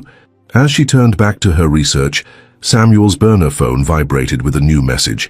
Not from the anonymous number this time, but from a local Austin area code he didn't recognize. "Mr. Fisher, we've never met, but I believe I can help you understand what's happening. I work in IT security at Fisher Tech. I'm the one who's been sending you information. Please meet me at Mozart's Coffee at 11 p.m. tonight. Come alone. I have digital evidence of the entire conspiracy, including Ms. Winter's role." Jay-Z Mozart's Coffee, perched on the shores of Lake Austin, was nearly empty at 10:45 p.m. A few college students hunched over laptops, the soft glow of screens illuminating tired faces as they wrestled with end-of-semester assignments. Samuel chose a table on the outdoor deck, positioning himself with a clear view of both entrances. Despite Ilara's objections, he had insisted on coming alone as requested. "It could be a trap," she had argued in their hotel room. "If Riviera's people know you're gathering evidence, they might want to eliminate you directly." "In a public coffee shop," Samuel had countered, though her concern had planted seeds of doubt. Now, nursing a black coffee he didn't want, Samuel scanned each new arrival for anyone who might be his mysterious informant. The initials Jay-Z meant nothing to him. Fisher Tech employed over 300 people, and he couldn't possibly know everyone in IT security. At exactly 11 p.m., a young woman entered the cafe. Mid-20s with close-cropped dark hair and rectangular glasses, she ordered quickly at the counter before surveying the seating area. When her eyes met Samuel's, a flash of recognition passed between them. She approached his table with cautious steps. "Mr. Fisher?" Samuel nodded, gesturing to the empty chair across from him. "Jay-Z, I presume." "Jamie Zhang," she confirmed, settling into the seat and placing her laptop bag between her feet. "I'm a cybersecurity analyst at Fisher Tech. Level 2 clearance, 3 years with the company." "You've been sending me information all day," Samuel said. "Why?" Jamie glanced around nervously before leaning forward. "Because what they're doing is wrong. And because they tried to recruit me to help them. They? Riviera, Whitman, and your friend Marcus Chen. Jamie's expression hardened. They approached me 6 months ago, said they needed someone with server access for a special project. When I realized what they wanted, to plant false financial records, I pretended to go along while documenting everything. Why would you risk your career to help me? Samuel asked, suspicious of convenient allies after the day's revelations. Because my mother lost everything in a similar corporate takeover, Jamie replied simply. The CEO was framed, the company sold for parts, and hundreds of people lost their jobs, including her. We lost our house. I was 14. She met his gaze directly. I swore I'd never be complicit in something like that. Her sincerity seemed genuine, but Samuel remained cautious. You mentioned having digital evidence. Jamie nodded, retrieving a small USB drive from her pocket. Everything's here. Server logs showing when the false Horizon Ventures documents were created, email exchanges between Riviera and Whitman dating back 18 months, a recording of Marcus discussing the plan with them in the executive conference room after hours. She placed the drive on the table between them, and communications with Danica Winters detailing her role in the operation. Samuel stared at the tiny device, afraid to touch it. How did you get all this? I'm in cybersecurity, Jamie reminded him with a hint of professional pride. And they weren't nearly as careful as they thought. Riviera especially. He still writes his passwords on sticky notes under his keyboard. Despite everything, Samuel smiled briefly at the mundane vulnerability of his corporate adversary. And Danica, what exactly was her role? Jamie's expression turned sympathetic. She was brought in approximately 19 months ago. Her assignment was to... She stopped abruptly, eyes focusing on something beyond Samuel's shoulder. We've been made. Security team, approaching from the parking lot. Samuel turned to see 2 men in dark clothing moving purposefully toward the cafe entrance. Neither wore Fisher Tech identification, but their intent was unmistakable. Back exit, Jamie said tersely, gathering her belongings. Through the kitchen, now. They moved quickly, Samuel following Jamie's lead as she slipped through a service door marked Employees Only. A startled barista began to protest but fell silent as Samuel pressed a $100 bill into his hand. We were never here, Samuel said quietly. The back alley behind Mozart's was poorly lit and flanked by dumpsters. Jamie led them toward a blue Honda Civic, parked half a block away. They'll be watching your hotel, she warned, unlocking the car, and Ms. Simmons Fisher's location too, if they've identified her movement patterns. How do you know about Ilara? Samuel demanded, hesitating before entering the vehicle. Because they've been monitoring both of you, Jamie explained impatiently. Get in, Mr. Fisher. We have maybe 3 minutes before they check the alley. Samuel slid into the passenger seat, clutching the USB drive Jamie had given him. As they pulled onto Enfield Road, he checked the burner phone. 3 missed calls from Ilara. I need to contact my wife, he said. Not yet, Jamie advised, navigating through residential streets rather than main thoroughfares. They're almost certainly monitoring cell towers for new activations, matching your movement patterns. Burners aren't foolproof anymore. Where are we going? Samuel asked, increasingly uneasy despite Jamie's apparent help. Somewhere secure to review the evidence, she replied, turning onto Mopac Expressway heading north. I have a workspace at a co-op tech hub in the domain. Private entrance, robust security, and most importantly, no connection to either of us on paper. Samuel studied her profile in the dim light of passing street lamps. You've been planning this for some time. Since I realized the extent of their scheme, yes, Jamie confirmed. Riviera isn't just after control of Fisher Tech, Mr. Fisher. This is about your neural adaptation patents, the ones based on your wife's research. The technology has military applications that could be worth billions to the right government contractors. The revelation struck Samuel like a physical blow. Ilara's research, which he had initially dismissed as too theoretical, had indeed formed the foundation for Fisher Tech's most valuable intellectual property, patents that Riviera, with his defense industry connections, would be ideally positioned to monetize. And MIT's sudden interest in Ilara? Samuel asked, though he suspected the answer. A distraction, Jamie confirmed. Get her out of Austin, isolate her from you and the company, then quietly acquire control of the patents during the corporate restructuring. By the time she realized what had happened, it would be too late. And Danica, my child, Samuel could barely voice the question. Jamie's expression softened with genuine sympathy. Insurance. If you fought back legally, they'd have leverage over you through the pregnancy. And if you didn't, if you accepted defeat and retreated into a new family life, they'd have effectively neutralized you as a threat. Samuel stared out the window, the Austin skyline receding behind them as they drove north. The calculated cruelty of using an unborn child as corporate leverage made him physically ill. Did she know? He asked quietly. From the beginning. Jamie hesitated. The evidence suggests she was recruited specifically for this operation. There are payments, training protocols, psychological profiles on you, your preferences, vulnerabilities, patterns. The coffee Samuel had consumed threatened to come back up. 18 months of intimacy, every confession, every moment of connection, revealed as professional manipulation. Even knowing it intellectually didn't prepare him for the visceral betrayal. "I need to see everything," he said, his voice hardening. "All of it." 20 minutes later, they arrived at a modern glass building in the Domain, Austin's upscale business and retail district. Jamie led him through a service entrance, using multiple key cards to access a small but well-equipped office space on the 4th floor. "Welcome to my panic room," she said, activating systems with practiced efficiency.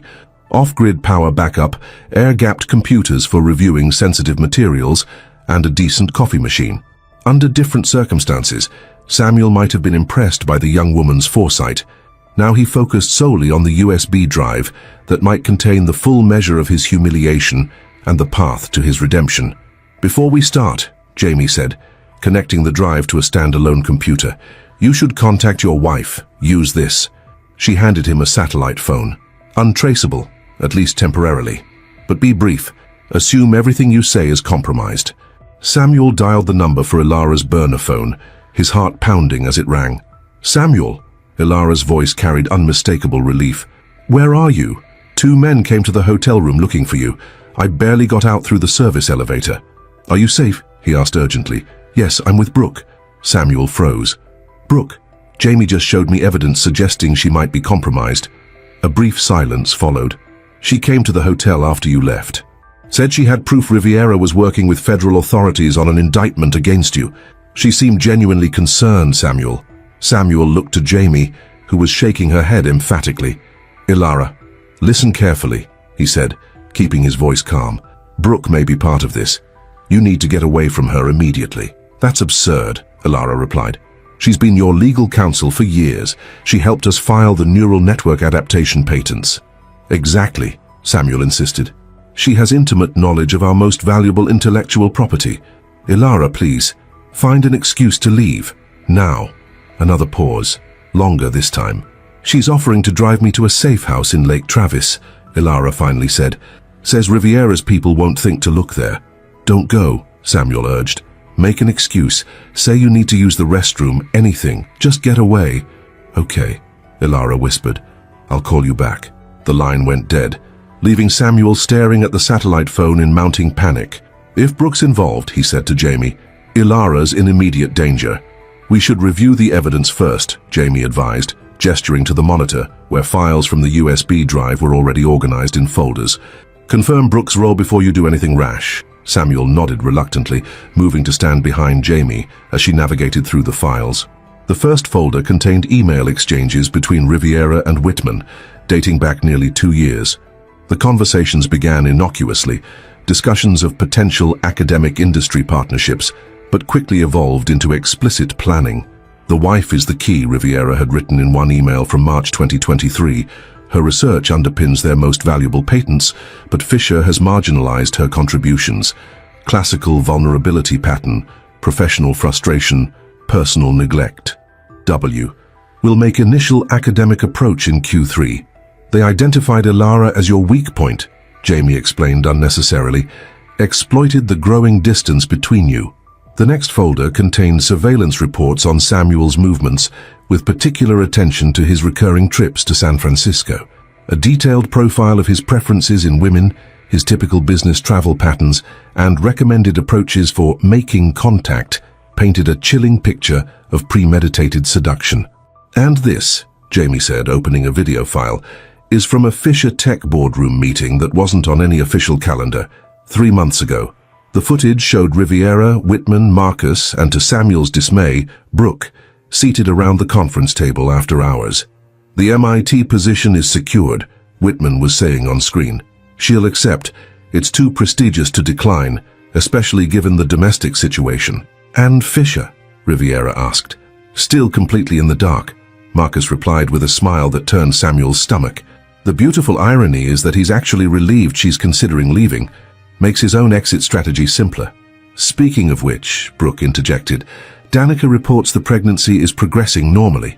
First trimester screening shows no abnormalities." "Perfect timing," Riviera nodded appreciatively. "By the time we execute the board maneuver, he'll be thoroughly distracted by impending fatherhood and divorce proceedings." "And the patents?" Whitman inquired. "Already preparing the reassignment documentation," Brooke confirmed.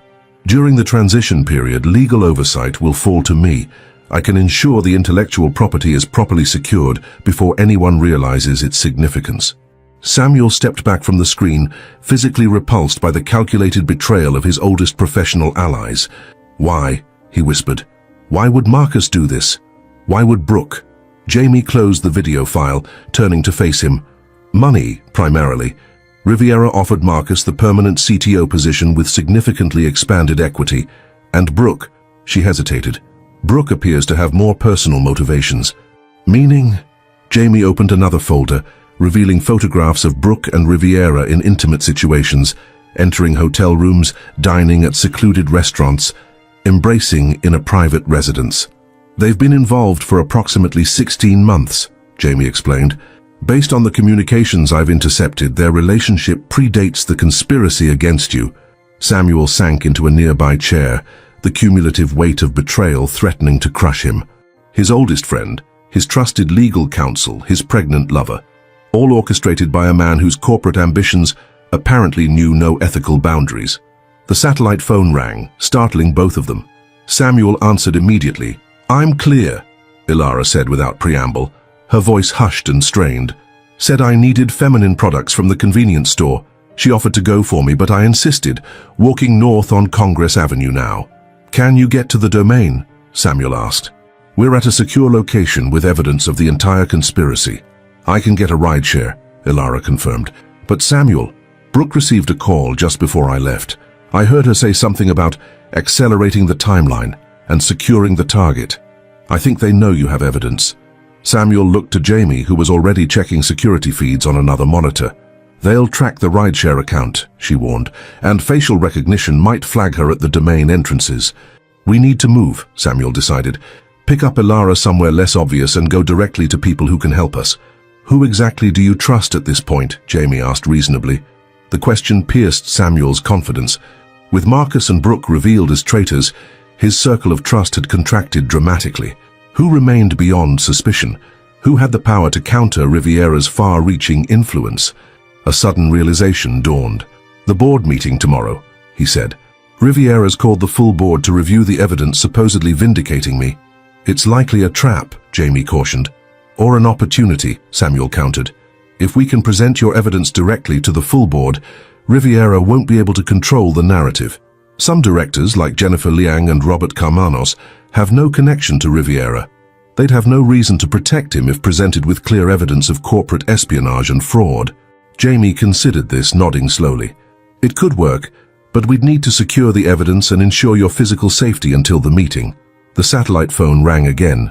"Ilara." "Change of plans?" she said without greeting. "Brooke just texted me. She's figured out I'm not coming back and she's—" "Hold on." A brief pause. "She sent a screenshot of a text conversation with you from 20 minutes ago, asking her to bring me to the domain. But Samuel, you never sent that." Cold dread washed over Samuel. "They're spoofing our communications. Where are you now?" "In a lift heading north on I-35, Ilara replied. "But something's wrong. We just passed the exit for my requested destination, and the driver's ignoring me."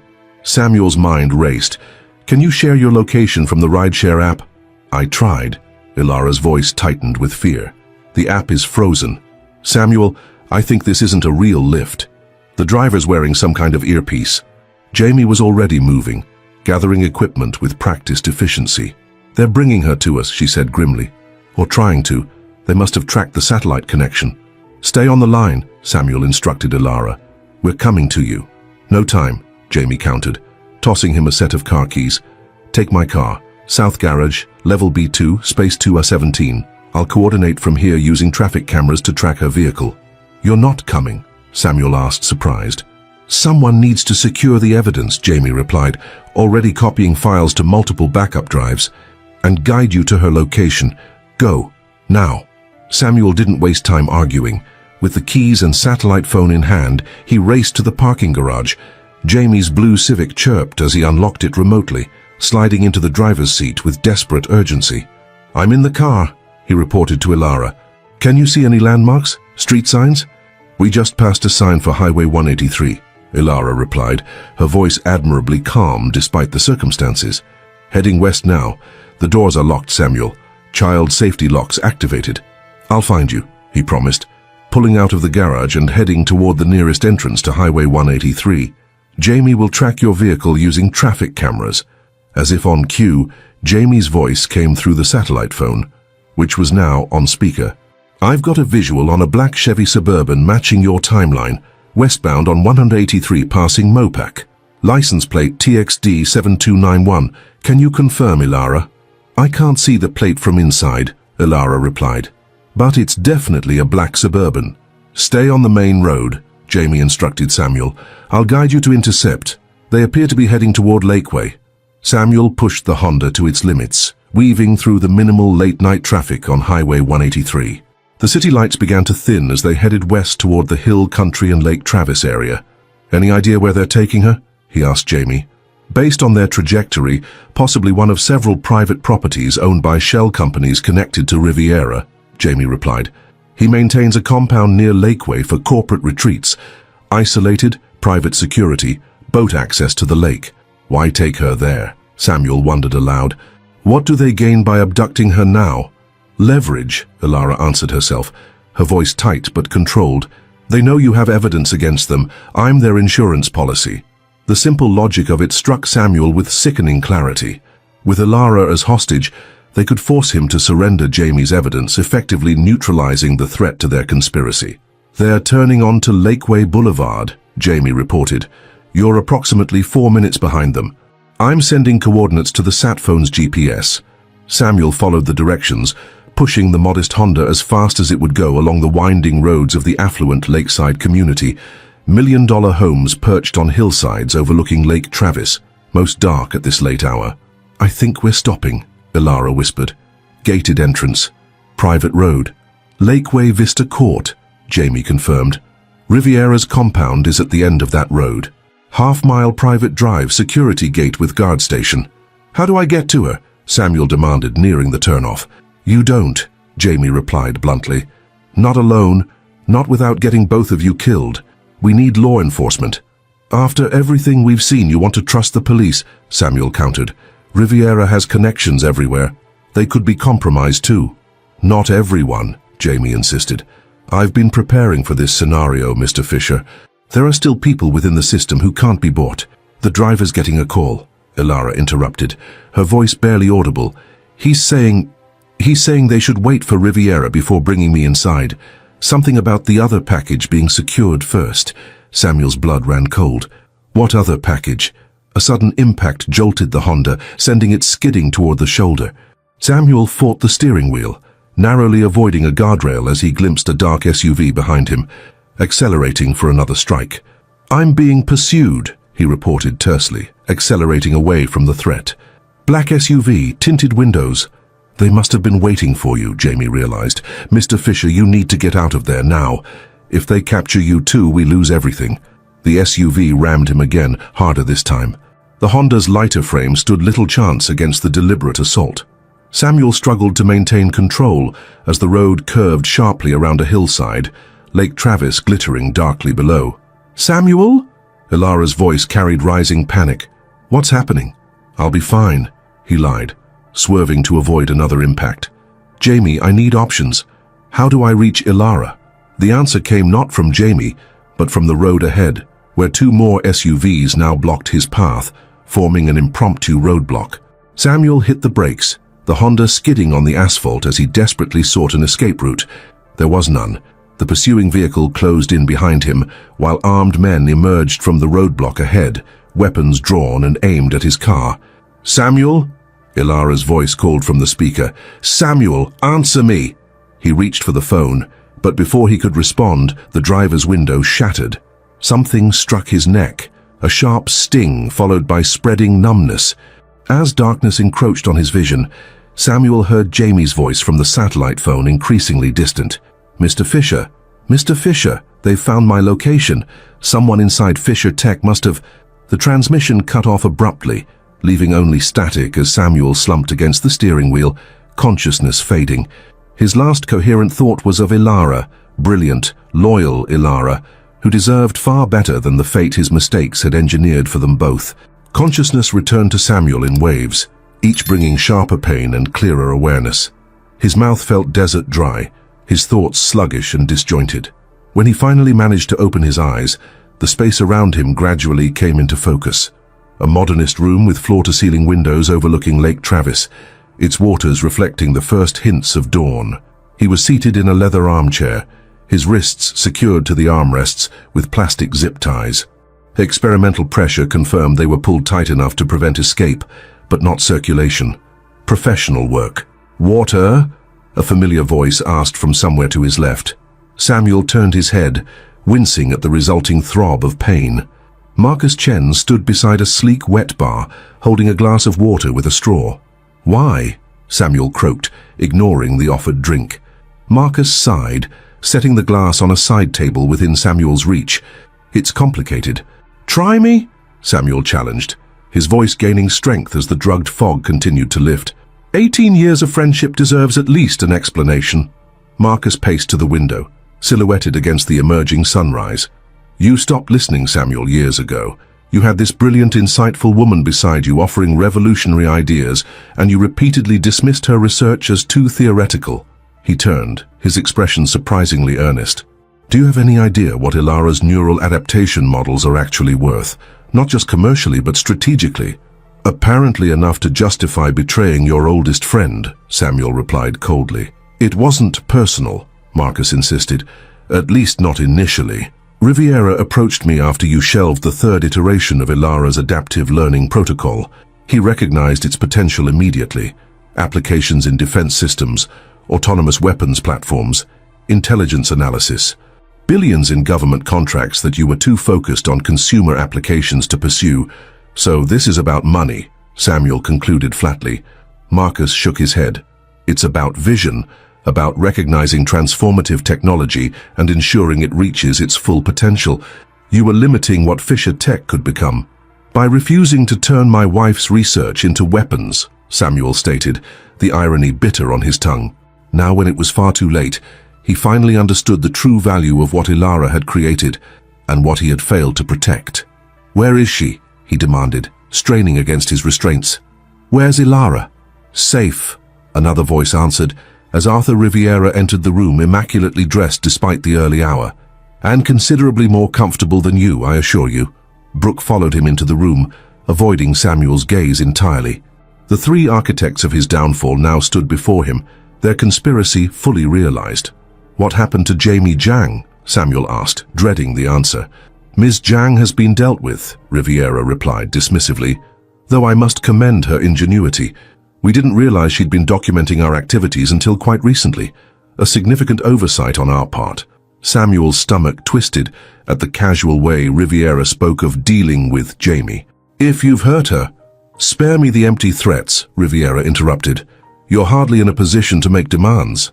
He settled into an opposite chair, regarding Samuel with the clinical interest of a scientist observing a specimen. "Though I am curious about one thing. When did you begin to suspect a coordinated effort?" "We were quite careful." "Not careful enough," Samuel replied, seeing no reason to conceal the truth now. "Jamie's anonymous texts led me to the notary discrepancy on the Horizon Ventures documents. From there, the connections became increasingly obvious." Riviera nodded appreciatively. "Ms. Jiang was indeed thorough. Unfortunately for you, her evidence is now secure and will never reach the board." "What's your endgame here?" Samuel asked. "You can't just make me disappear. Too many people would ask questions." "Disappear? Hardly necessary." Riviera smiled thinly. You're going to resign as CEO citing personal reasons, the stress of impending fatherhood with Ms. Winters, perhaps, or the desire to support your wife's prestigious position at MIT. The board will reluctantly accept, I'll assume interim leadership, and life will continue. And if I refuse? Riviera's smile vanished. Then this becomes significantly less pleasant for everyone involved, particularly Alara. The threat, however veiled, ignited Samuel's fury. If you touch her, you'll what? Riviera challenged. Your position is untenable, Samuel. We have documented evidence of your embezzlement through Horizon Ventures. We have your pregnant mistress prepared to testify about your increasingly erratic behavior. We have your trusted legal counsel. He gestured toward Brooke, who continued to avoid eye contact, ready to confirm your discussions about divorcing Alara and transferring assets offshore. All fabricated, Samuel insisted. Perhaps, Riviera conceded, but perception becomes reality in these situations.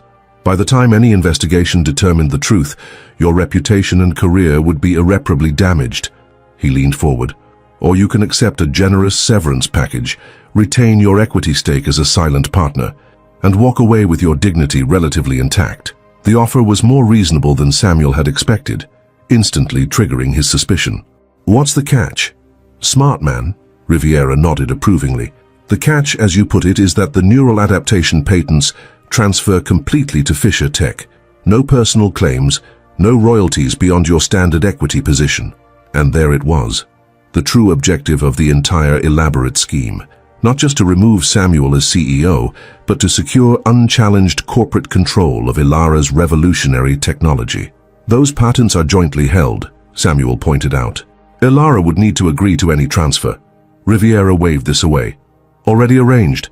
The MIT position comes with certain publishing and patent requirements that would necessitate reassignment. She'll sign eventually, whether she initially intends to or not. The calculated efficiency of their plan left Samuel momentarily speechless. They had considered every angle, leveraged every vulnerability, orchestrated every contingency. How could he possibly counter such comprehensive manipulation? I need to see Alara, he finally said, before I agree to anything. Riviera hesitated, then nodded to Marcus. Bring Dr. Simmons Fisher. Perhaps she can help her husband understand the wisdom of cooperation. After Marcus left, an uncomfortable silence fell over the room. Brooke remained near the doorway, a study in conflicted loyalty. Samuel finally addressed her directly. Did you ever actually care about Fisher Tech? Or was it always about positioning yourself with Riviera? Brooke flinched, finally meeting his gaze. The company was never the target, Samuel. Just your leadership of it. You've made increasingly questionable decisions, prioritizing growth over sustainability, publicity over substance. And sleeping with Riviera was your solution? Samuel asked acidly. That came later, she replied, a hint of defiance entering her voice. After I realized the potential of what we were building, what Alara had created, and how you were squandering it, Arthur recognized its value immediately. Its military value, Samuel clarified. Its transformative value, Riviera corrected, rejoining the conversation. In the right hands with appropriate resources and connections, Fisher Tech could become the backbone of the next generation of intelligent systems, not just consumer gadgets and predictive algorithms for social media platforms. And those right hands are yours, I suppose, Samuel said bitterly. Mine, Marcus's, even Brooks, Riviera confirmed. A leadership team with the vision and connections to realize the technology's full potential. The door opened and Marcus returned with Alara. Samuel's breath caught at the sight of her, physically unharmed but visibly exhausted, her eyes brightening with relief when she saw him. Samuel, she breathed, moving toward him before Marcus caught her arm. Are you okay? Samuel asked urgently. Did they hurt you? I'm fine, she assured him, her analytical gaze already assessing his restraints and condition. Though our hosts have been somewhat forceful in their hospitality, Riviera chuckled. Sharp as ever, Dr. Simmons Fisher. I've always admired your intellect. Save it, Alara replied coldly. I know exactly what you want, and you won't get it. The neural adaptation protocols are my life's work. I'll never allow them to be weaponized.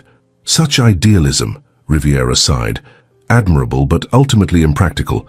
The technology exists, if not through us, then through competitors who've already begun reverse engineering your published frameworks. At least with Fisher Tech, you retain some connection, some influence over its application. Ilara's gaze flicked to Samuel, silently communicating in the way long-married couples often do. Despite everything that had transpired between them personally, in this moment they were unified against a common threat. "What exactly are you proposing?" Ilara asked, her tone shifting to something more measured. Riviera, sensing potential cooperation, outlined his offer again. Samuel's resignation, generous severance, continued equity stake, and complete transfer of the neural adaptation patents to Fisher Tech. Ilara listened without interruption, her expression revealing nothing. "And what about MIT?" she asked when he finished. "A legitimate offer," Riviera assured her. "Your academic career proceeds exactly as planned. The fellowship is genuine, the research opportunities real. Only the timing and motivation behind the recruitment were orchestrated." "And Danica Winters," Ilara continued, her voice perfectly steady as she named her husband's mistress. "Was her pregnancy part of your orchestration as well?" The question hung in the air, Samuel equally desperate to hear the answer. "Not initially," Marcus surprisingly responded. "The relationship was planned, yes, but the pregnancy was Ms. Winters' own initiative, an unexpected but ultimately useful development." The confirmation of Danica's deliberate deception struck Samuel like a physical blow. Everything, every intimate moment, every shared hope for their future, every supposed accident and coincidence that had drawn them together, had been calculated manipulation. "And if we refuse your generous offer?" Ilara asked, maintaining her composure. Riviera's expression hardened. "Then the evidence of Samuel's financial improprieties becomes public. Fisher Tech stock plummets. The board removes him forcibly rather than accepting a graceful resignation. Your husband likely faces criminal charges, and the stress of the situation regrettably causes complications with Ms. Winters' pregnancy. Tragedy all around." "You're forgetting something," Samuel interjected. "Jamie Zhang has evidence of your entire conspiracy. Copies exist that you haven't secured." "Ms. Zhang was quite thorough," Riviera acknowledged, "but also quite alone. When a single person makes accusations against a unified group of respected executives, who do you imagine people believe? Particularly when that person has a documented history of mental health issues." "What?" Samuel demanded. "Ms. Zhang's personnel file indicates treatment for paranoid tendencies following a traumatic family financial collapse in her teens," Brooke explained clinically. "A fact we overlooked during her hiring, but which proves quite convenient now. The calculated cruelty of using Jamie's childhood trauma against her further sickened Samuel. These people had considered every angle, anticipated every potential weakness, created contingencies for every scenario. "We need time to discuss this privately," Ilara stated firmly. "If you expect any cooperation, that's non-negotiable." Riviera considered this briefly, then nodded. 5 minutes.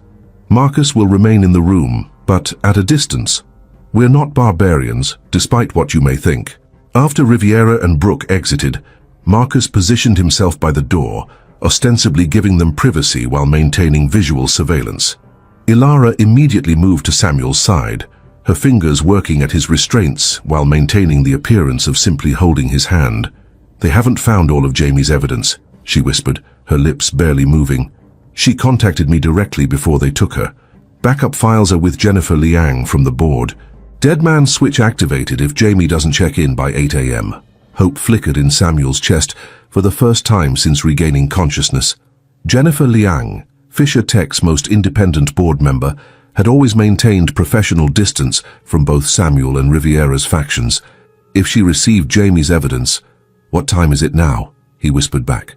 "Almost 7, Ilara replied, still working on his restraint. "We need to store them for at least an hour."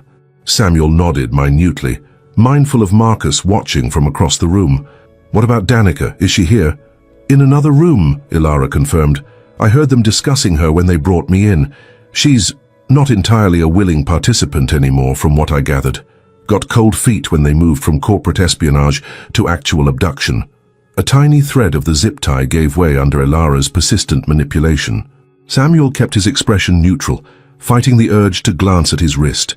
"I'm sorry," he said suddenly, the words carrying the weight of months of betrayal. "For everything.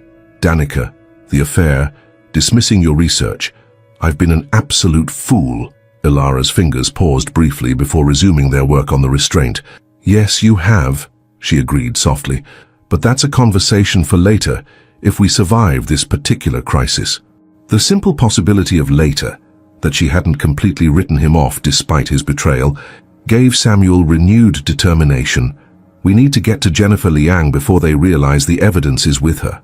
There's more, Ilara whispered urgently. Jamie said the original source of the anonymous texts wasn't her. She was working with someone else inside Fisher Tech, someone higher up, with access to Riviera's inner circle. Samuel's mind raced through possibilities. Who else could have had both the access and motivation to expose the conspiracy? Before he could speculate further, the zip tie on his right wrist finally snapped, though he maintained the position to conceal his partial freedom. The door opened as Riviera returned, followed by Brooke and, surprisingly, Danica Winters. Seeing her in person for the first time since learning of her betrayal, Samuel was struck by how different she appeared.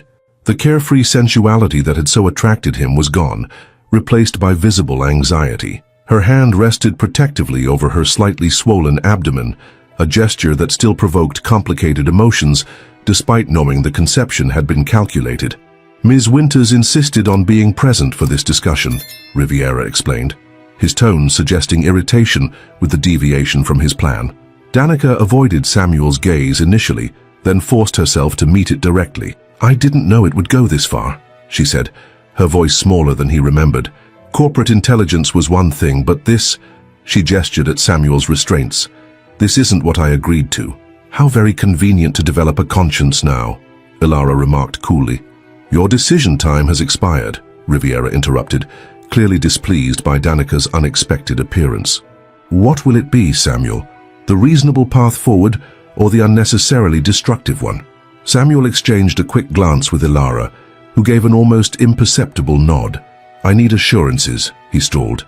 Written guarantees about my equity position, Ilara's continued patent recognition, protection for the child Danica is carrying. All easily arranged, Riviera agreed, too readily. Brooke can draft the necessary documents immediately. And what about the board meeting scheduled for this morning? Samuel pressed. It's set for 8 a.m., if I recall. Won't my absence raise questions? A flicker of annoyance crossed Riviera's face. The meeting has been postponed due to your family emergency.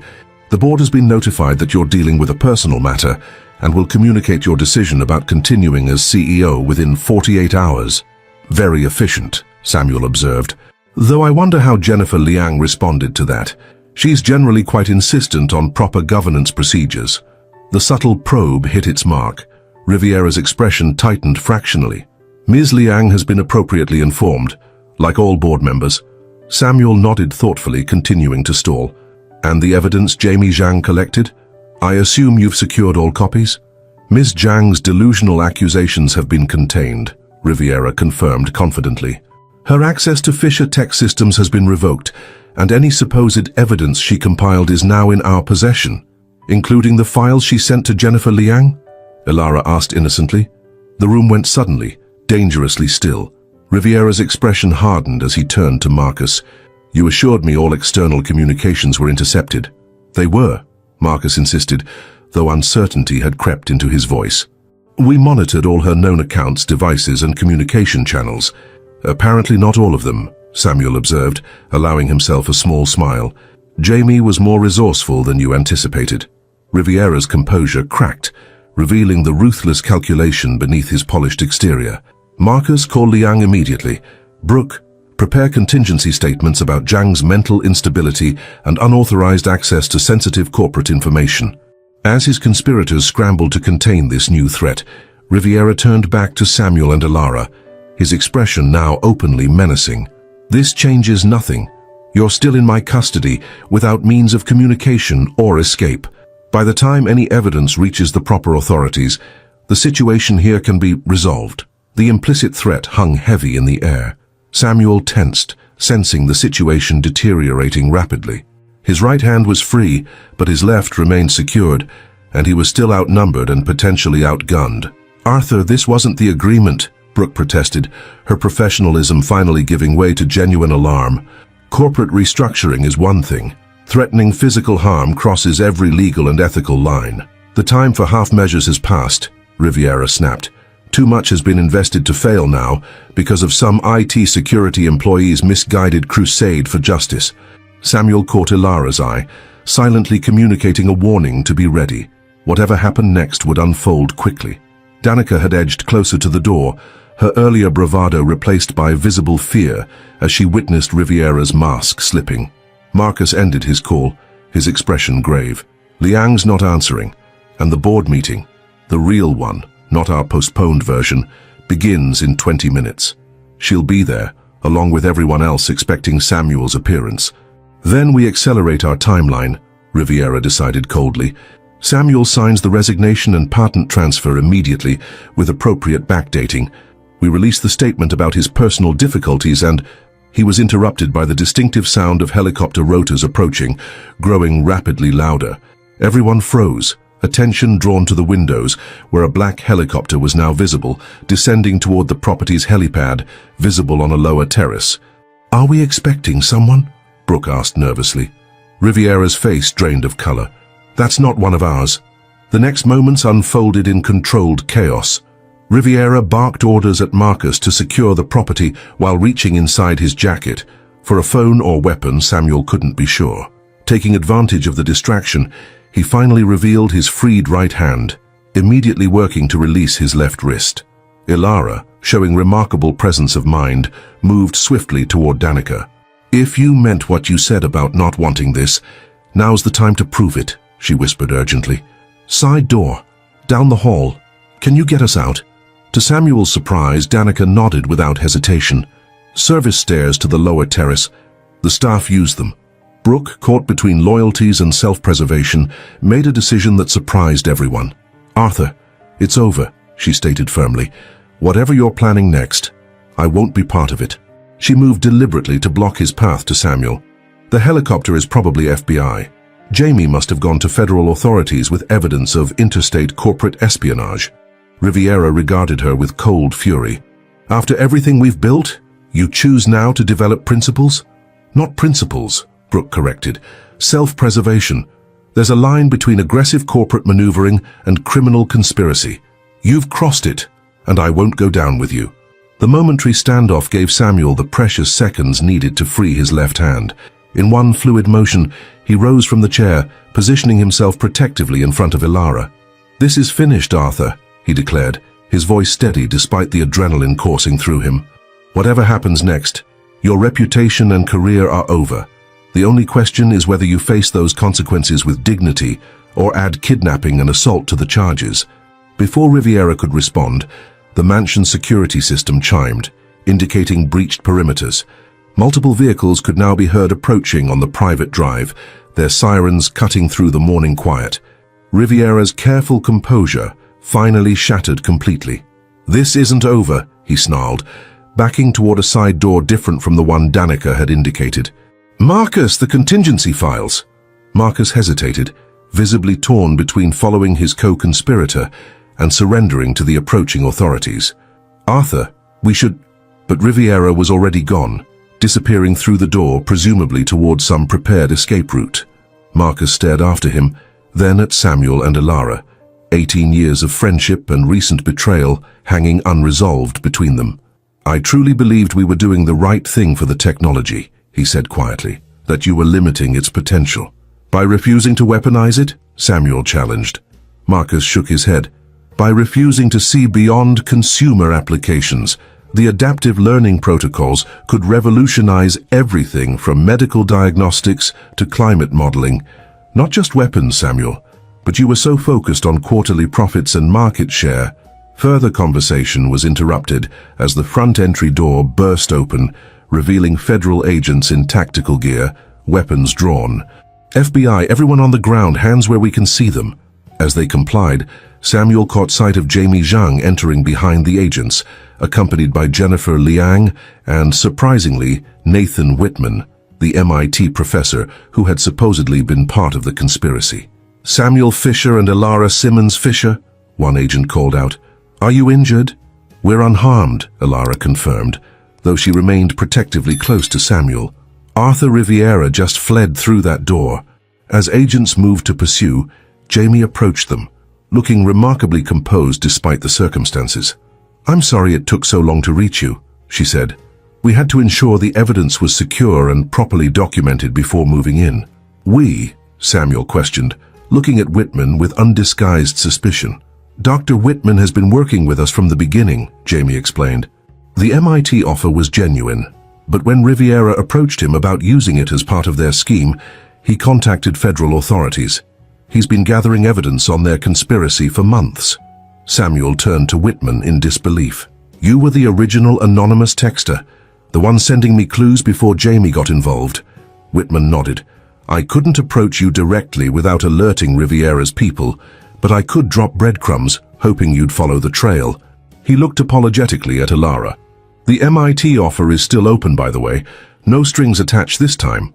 As federal agents secured the scene, taking Brooke and Marcus into custody and establishing a perimeter to capture Riviera, Samuel found himself standing beside Ilara in a quiet corner of the room, away from the immediate chaos.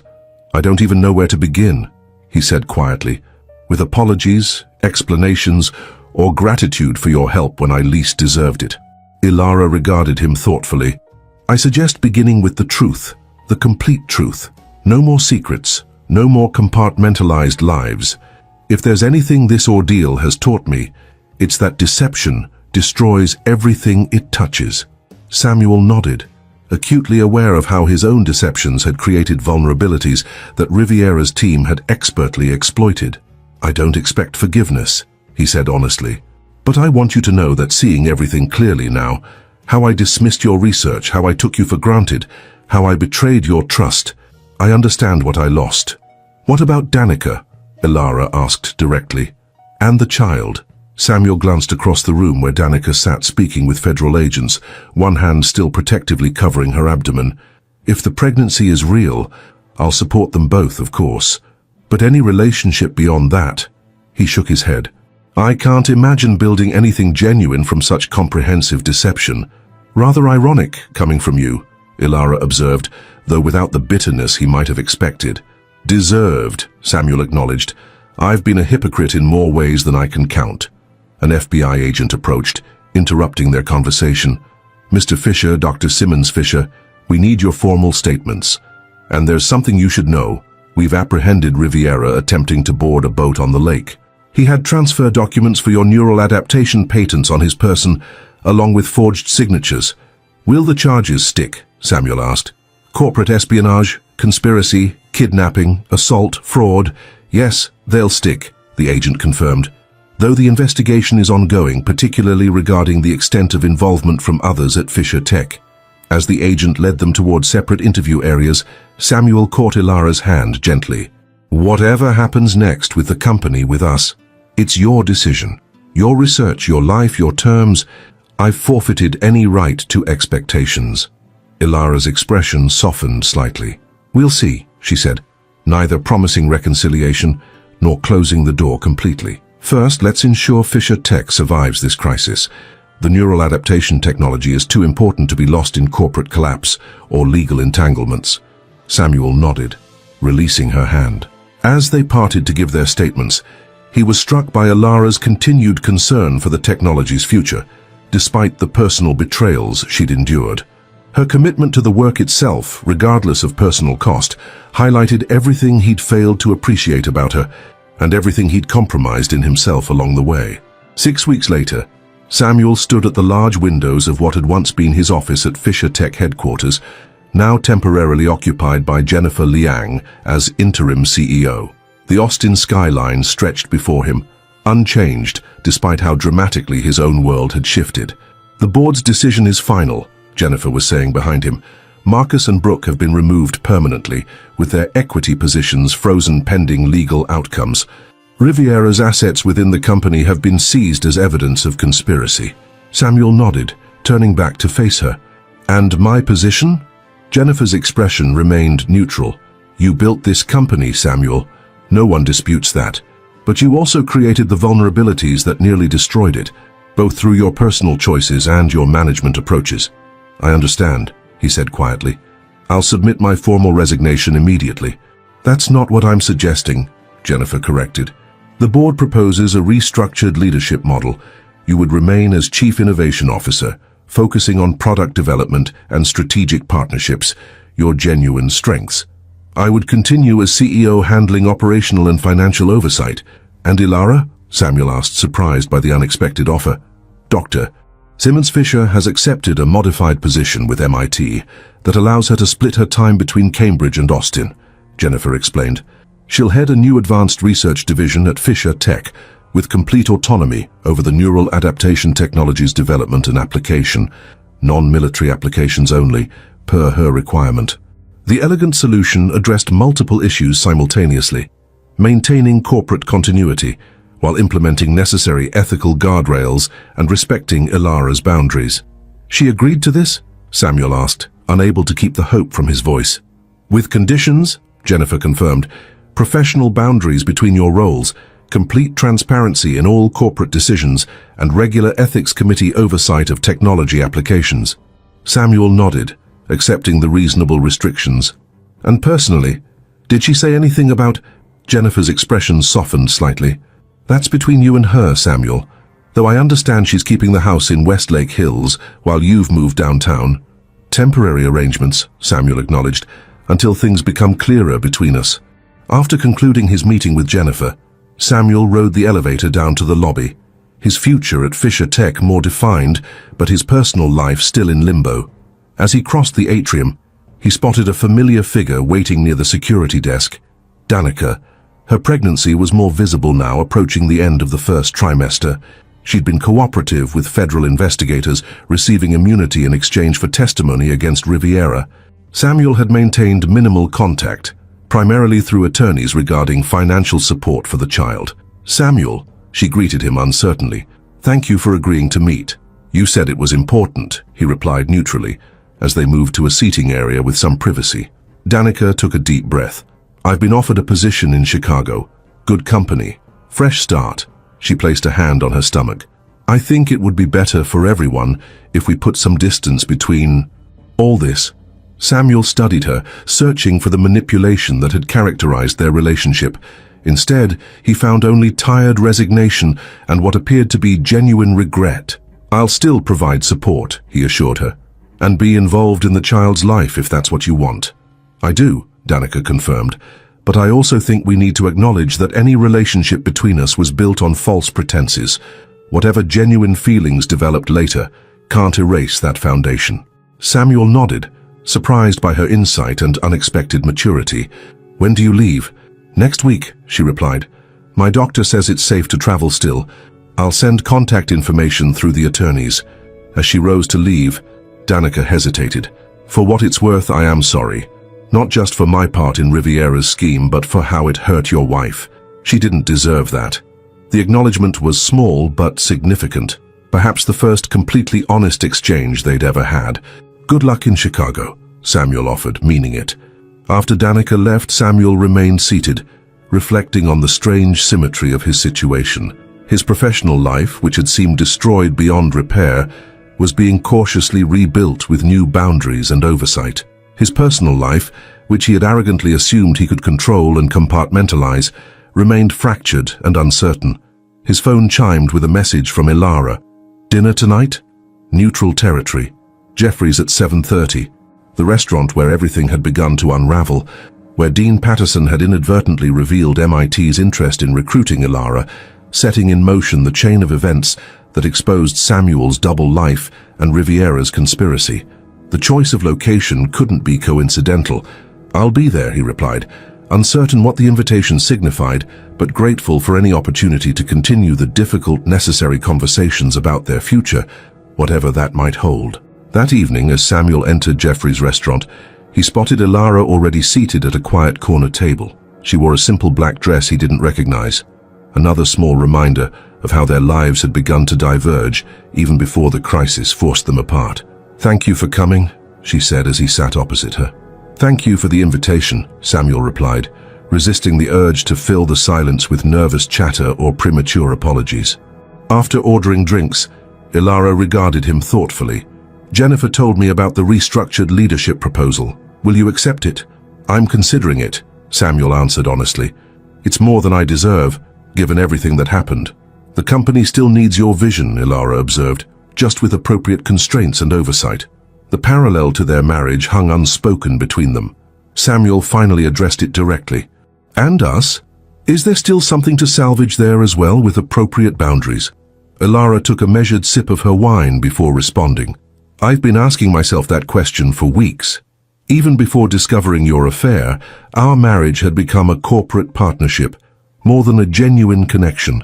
We were successful colleagues, more than intimate partners. Samuel nodded, the assessment painfully accurate. I failed to appreciate what we had, both personally and professionally. Your research, your insights, your partnership, I took them all for granted. And sought elsewhere what you thought was missing, Ilara completed, with catastrophic results for everyone involved. I have no defense, Samuel acknowledged, only regret and a clearer understanding of what actually matters. Ilara studied him, her analytical mind clearly weighing possibilities and probabilities, as she always had. I'm not prepared to resume our marriage, she said finally. Perhaps ever. Too much trust has been broken, but I am willing to explore what a new relationship might look like. Professional collaboration with clearly defined boundaries, and perhaps eventually a different kind of personal connection. It wasn't forgiveness or reconciliation, but it was more than Samuel had dared hope for. A path forward, however uncertain and changed from what had come before. I would welcome that opportunity, he said sincerely, on whatever terms you set. As their dinner arrived, conversation shifted to safer topics. The restructuring of Fisher Tech, Ilara's research plans, the future applications of the neural adaptation technology now safely protected from military exploitation. For brief moments, Samuel caught glimpses of their earlier connection, the intellectual spark that had first drawn them together, the mutual respect that had formed the foundation of their relationship before ambition and ego had corroded it. Jamie Jang has been offered the Chief Security Officer position, Ilara mentioned as they finished their meal. Her insights during the crisis proved invaluable. Well deserved, Samuel agreed. Without her courage and foresight, Riviera might have succeeded completely. And Whitman's role was equally crucial, Ilara added, though I'm still processing the fact that the MIT offer was genuine despite being part of Riviera's scheme. Life rarely provides such clean categories of good and bad actors.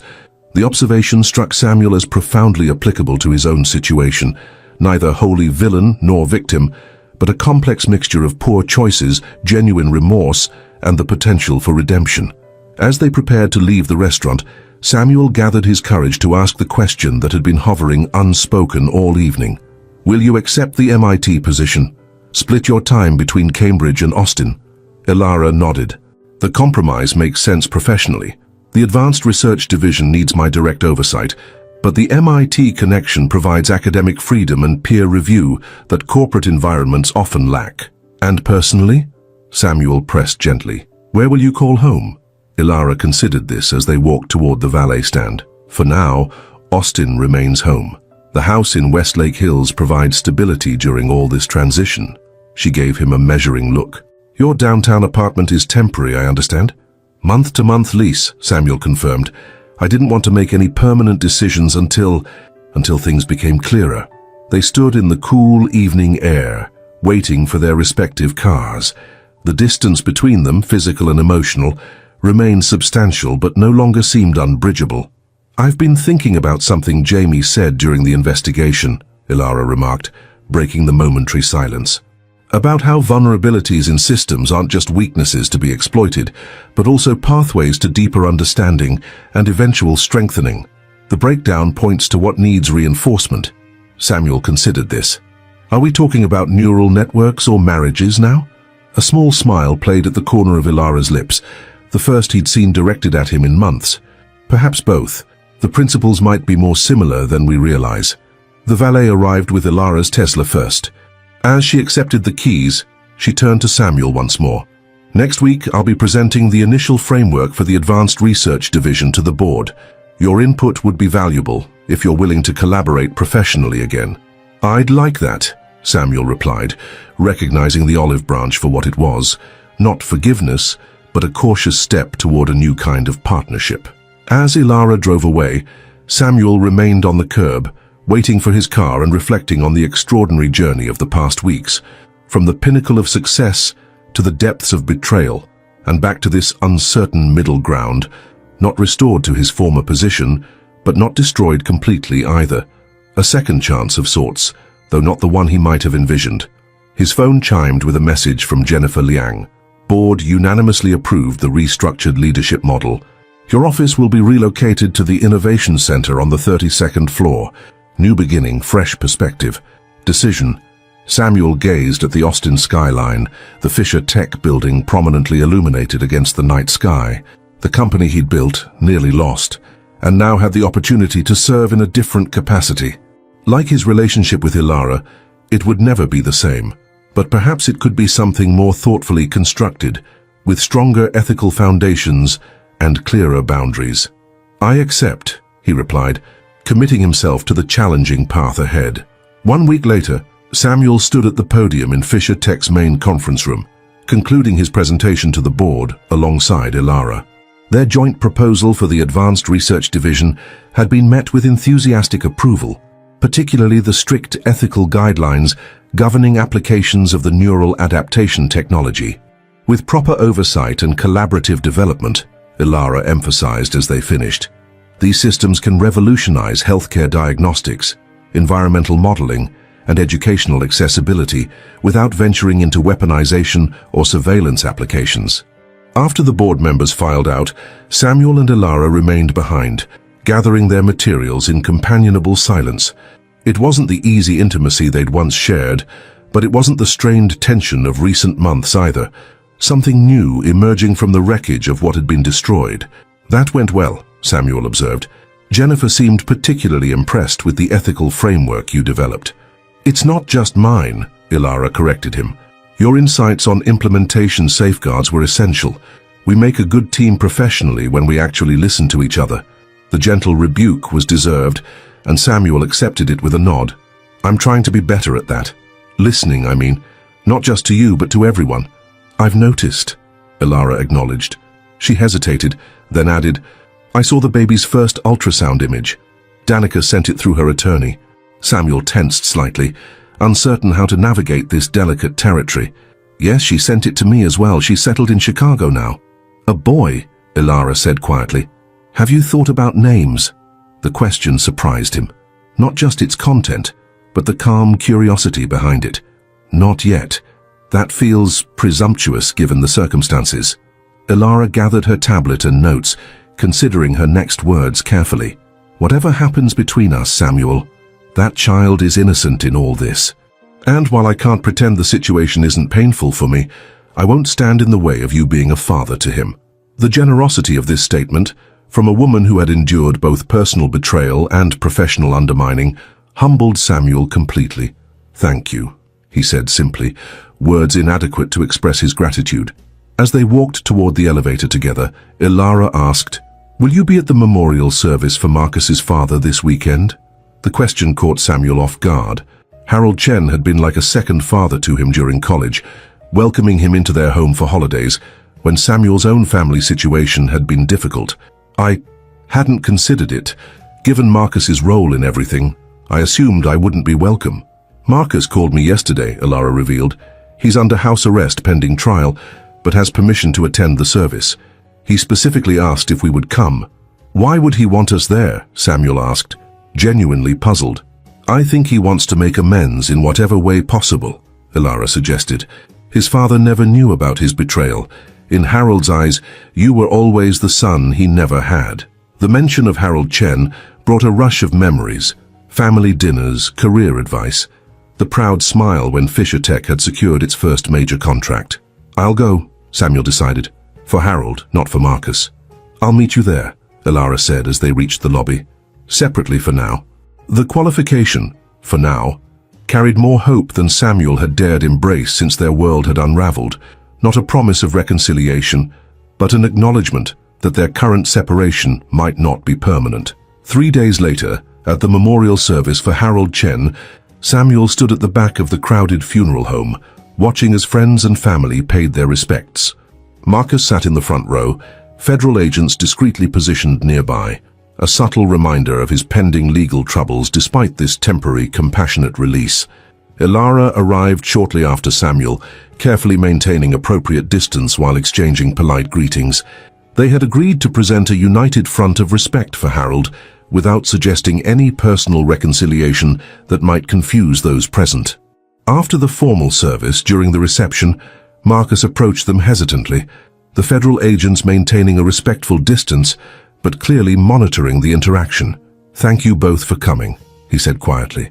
"It would have meant everything to my father." Samuel nodded stiffly, unable to fully bridge the chasm of betrayal despite the solemn occasion. Harold was a good man. He deserved better from all of us. "Yes, he did," Marcus acknowledged, pain evident in his expression. "I keep thinking about what he would say if he knew what I'd done.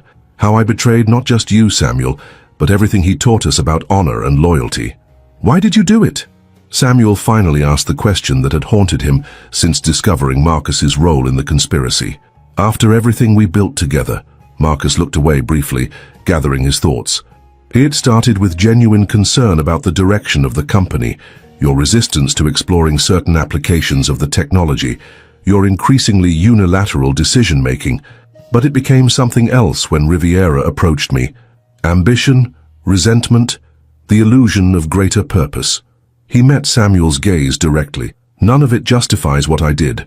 The means I chose corrupted whatever legitimate concerns I might have had." Ilara, who had remained silent during this exchange, finally spoke.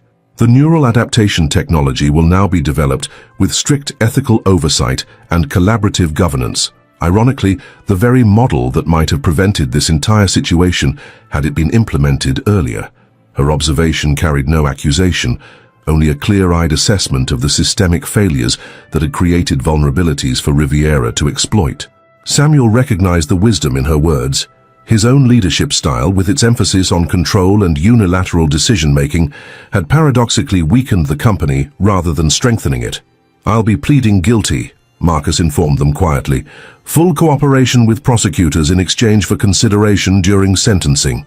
Riviera and his external accomplices will face the heaviest charges." "And Brooke?" Samuel asked, curious about his former legal counsel. "Similar arrangement," Marcus confirmed, though she turned state's evidence earlier in the process, which may work in her favor. As federal agents gently indicated it was time for Marcus to return to his designated seating area, he offered one final pained observation. "The irony is that we could have achieved so much more through honest collaboration than through all this deception. I lost sight of that somewhere along the way." After Marcus departed, Samuel and Ilara stood in thoughtful silence, the weight of his words settling between them. "He's right, you know," Samuel finally said, "about collaboration versus deception, about losing sight of what matters." Ilara nodded, her expression contemplative. "It applies to companies and marriages alike, I suppose. The structures we build are only as strong as the truth that supports them." As they prepared to leave the memorial service separately, Samuel gathered his courage for one final question. "Would you consider having dinner again next week? Still neutral territory, still just exploring possibilities?" Ilara considered this carefully before responding. "Yes, I think I would. Not as husband and wife, not yet as friends even, but as two people with a complicated shared history, trying to find an honest path forward." It wasn't reconciliation or forgiveness. Those would require much more time and demonstration of genuine change. But it was something Samuel hadn't fully allowed himself to hope for. The possibility of building something new from the ashes of what had been destroyed, something potentially stronger, precisely because it acknowledged the fractures and vulnerabilities that had existed in the original structure. As Samuel watched Ilara walk toward her car, he thought about the neural adaptation technology that had become the center of this corporate storm. Its fundamental principle was that systems could learn from failure, recalibrating and strengthening themselves through the very process of breaking down and rebuilding. Perhaps humans, like the networks they designed, could follow a similar path, not erasing past failures, but incorporating their lessons into more resilient future architectures. For the first time since his world had imploded, Samuel felt something beyond guilt or regret. A cautious optimism about the difficult, necessary work of reconstruction that lay ahead. Not restoration to what had been before, but something different, potentially stronger, built with clearer vision and deeper understanding of what truly mattered. A clean slate was impossible. Too much had happened for that. But a new chapter, written with painful wisdom earned through catastrophic failure, remained possible. And for now, that possibility, however uncertain, was enough to move forward into the changed landscape of his life. 18 months later, Samuel stood on the observation deck of Fisher Tech's new Cambridge research facility, watching as late autumn leaves swirled across the MIT campus, visible through the expansive windows. The building, a collaborative venture between the university and the company, represented everything the restructured Fisher Tech now stood for: transparency in design with its glass facades, ethical oversight evidenced by the prominent Ethics Advisory Board offices, and true collaborative innovation with open workspaces replacing hierarchical corner offices. "Penny for your thoughts?" Jamie Zhang asked, joining him at the window. Now Fisher Tech's chief security officer, she had overseen the facility's cutting-edge protection systems, designed to safeguard research without the excessive secrecy that had enabled previous corporate malfeasance. "Just reflecting on how much has changed," Samuel replied. 2 years ago, I couldn't have imagined this." "You mean a research center where your ex-wife runs the show and you're the supporting player?" Jamie asked, with the direct candor that had become her trademark. Samuel smiled. "Among other things, yes. The Advanced Research Division under Ilara's leadership had become Fisher Tech's crown jewel, developing applications of neural adaptation technology that were revolutionizing medical diagnostics and environmental modeling. The military applications Riviera had coveted remained firmly off-limits, protected by governance structures that required multiple levels of ethical review for any new implementation. "The FDA approval ceremony starts in 20 minutes, Jamie reminded him. "Jennifer wanted you to review her remarks beforehand." Samuel nodded, following her back inside. The FDA's groundbreaking approval of Fisher Tech's neural diagnostic system for early detection of neurodegenerative diseases represented their first major triumph since the corporate restructuring, validation of the ethical approach Ilara had insisted upon. In the preparation room adjacent to the main auditorium, Jennifer Liang was reviewing her notes, while Ilara made final adjustments to the presentation. The two women had formed an effective leadership partnership, their complementary strengths creating a more balanced corporate culture than Samuel had ever achieved during his tenure as CEO. "Samuel, perfect timing," Jennifer greeted him. "I've emphasized the collaborative nature of the development process, but is there anything else you think we should highlight?" "Maybe acknowledge the Oversight Committee more prominently," he suggested. "Their rigorous testing protocols were key to securing approval so quickly." Ilara looked up from her tablet, offering a small smile of approval. "Good point. The transparency of our testing methodology ultimately accelerated the process rather than hindering it, contrary to what critics suggested. The ease of their professional interaction had been hard-won through months of careful boundary setting and intentional communication. Their personal relationship had evolved more slowly, with even more careful navigation. After the final preparations were complete, Jennifer and Jamie departed to greet arriving dignitaries, leaving Samuel and Ilara alone for a moment. "Nervous?" he asked, noting the slight tension in her shoulders, a tell he recognized from years of shared presentations. "A little," she admitted. "This isn't just a corporate milestone. It's validation of everything we fought for: ethical application of the technology, patient safety prioritized over profit margins, collaborative oversight instead of siloed decision-making." "It's your vision being realized," Samuel acknowledged. "I was just too blind to see its value originally." Ilara adjusted her blazer, her wedding ring noticeably absent, a permanent reminder of choices that couldn't be undone. Yet the bitterness that had initially characterized their interactions had gradually given way to something different, not the intimate connection of marriage, but a tempered respect and carefully cultivated collegiality. "How was your visit with Alexander yesterday?" she asked, referring to Samuel's son with Danica. "Good," Samuel replied, unable to prevent the smile that always accompanied thoughts of the toddler. "He's walking everywhere now, getting into everything. Danica says he has my stubborn determination." "And your eyes," Ilara added, having met the child several times during his visits to Austin. "Will Danica bring him for Thanksgiving next month?" "Yes, same arrangement as last year. She'll stay with her friend in Austin and I'll have Alexander for the long weekend." Samuel hesitated. "Actually, I wanted to ask if you'd be comfortable joining us for dinner one evening while they're in town, just for an hour or so." The question held weight beyond its simple phrasing, While Ilara had been remarkably gracious about Samuel's relationship with his son, actual shared social occasions remained rare and carefully structured. "I think I'd like that," she replied after a moment's consideration.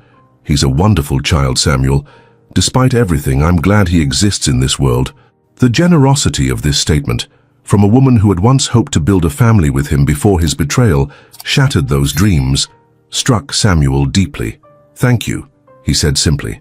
Before the conversation could continue, Jennifer returned to escort them to the stage. The auditorium was filled with medical professionals, regulatory officials, investors, and media, all gathered to witness the announcement of technology that promised earlier intervention for conditions like Alzheimer's and Parkinson's disease. As Ilara delivered her portion of the presentation, outlining the adaptive learning capabilities that enabled the diagnostic system to identify subtle disease markers years before clinical symptoms appeared, Samuel watched from the side of the stage. Her brilliance, which he had once taken for granted and then nearly lost to MIT entirely, now formed the cornerstone of Fisher Tech's rehabilitation and renewed purpose. During the reception afterward, Samuel found himself approached by a distinguished older gentleman he recognized as the director of neurology from Massachusetts General Hospital. "Mr. Fisher," the physician greeted him. "Remarkable achievement. Your wife's research implementation could change the entire landscape of neurodegenerative disease management." "Ex-wife?" Samuel corrected gently. "And the achievement is primarily hers. I'm just fortunate to still be involved with the company to witness it." The doctor appeared momentarily embarrassed by his error. "Forgive me. I assumed since you were both here." "We maintain a professional relationship," Samuel explained, having grown accustomed to such misconceptions. "Dr. Simmons Fisher leads our research division. I support her work through our innovation center." Later, as the event wound down, Samuel found himself alone on the building's rooftop garden, a quiet refuge from the activity below. The Boston skyline sparkled in the early evening darkness, so different from the Austin landscape he'd once considered the backdrop to his success. "There you are," Ilara's voice came from behind him. "Jennifer's looking for you. The governor wants photos with the leadership team." "Just needed a moment," Samuel explained as she joined him at the railing. They stood in comfortable silence watching the city lights. So much had changed between them, their marriage irrevocably broken, their professional dynamics fundamentally altered, yet something valuable remained, purified rather than destroyed by the crucible they'd survived together. "I received another offer from Whitman yesterday," Ilara mentioned casually. "Full professorship, my own research center." Samuel tensed slightly. Despite their separation, the prospect of Ilara leaving Fisher Tech entirely still triggered anxiety. "Are you considering it?" "No," she replied simply. "What we're building here matters more. The structure we've created, the oversight mechanisms, the ethical frameworks, the collaborative approaches, they're making a real difference in how technology serves humanity. I wouldn't trade that for academic prestige."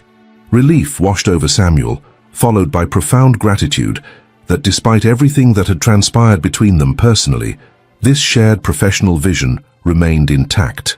"Riviera's final appeal was denied," he mentioned, referring to news they'd received that morning.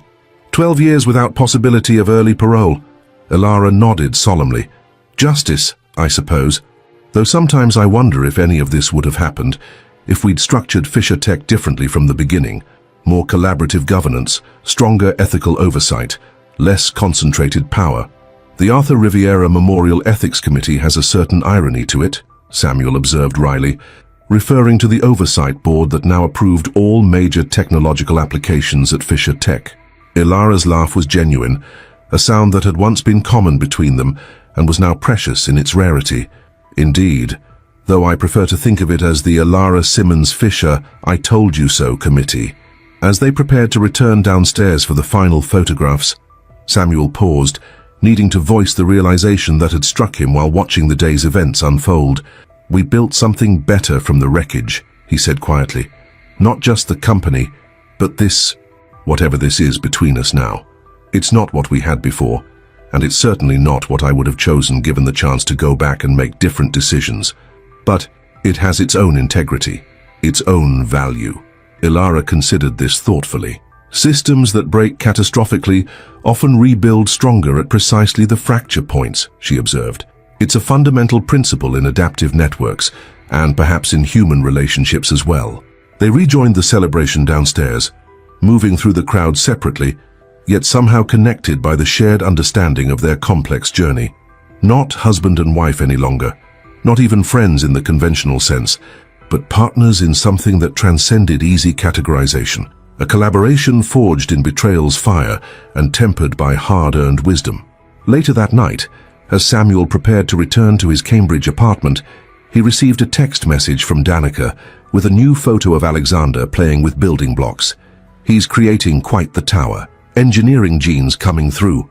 Samuel smiled at the image of his son, the unexpected gift from a relationship built on deception, but which had improbably produced something genuinely precious.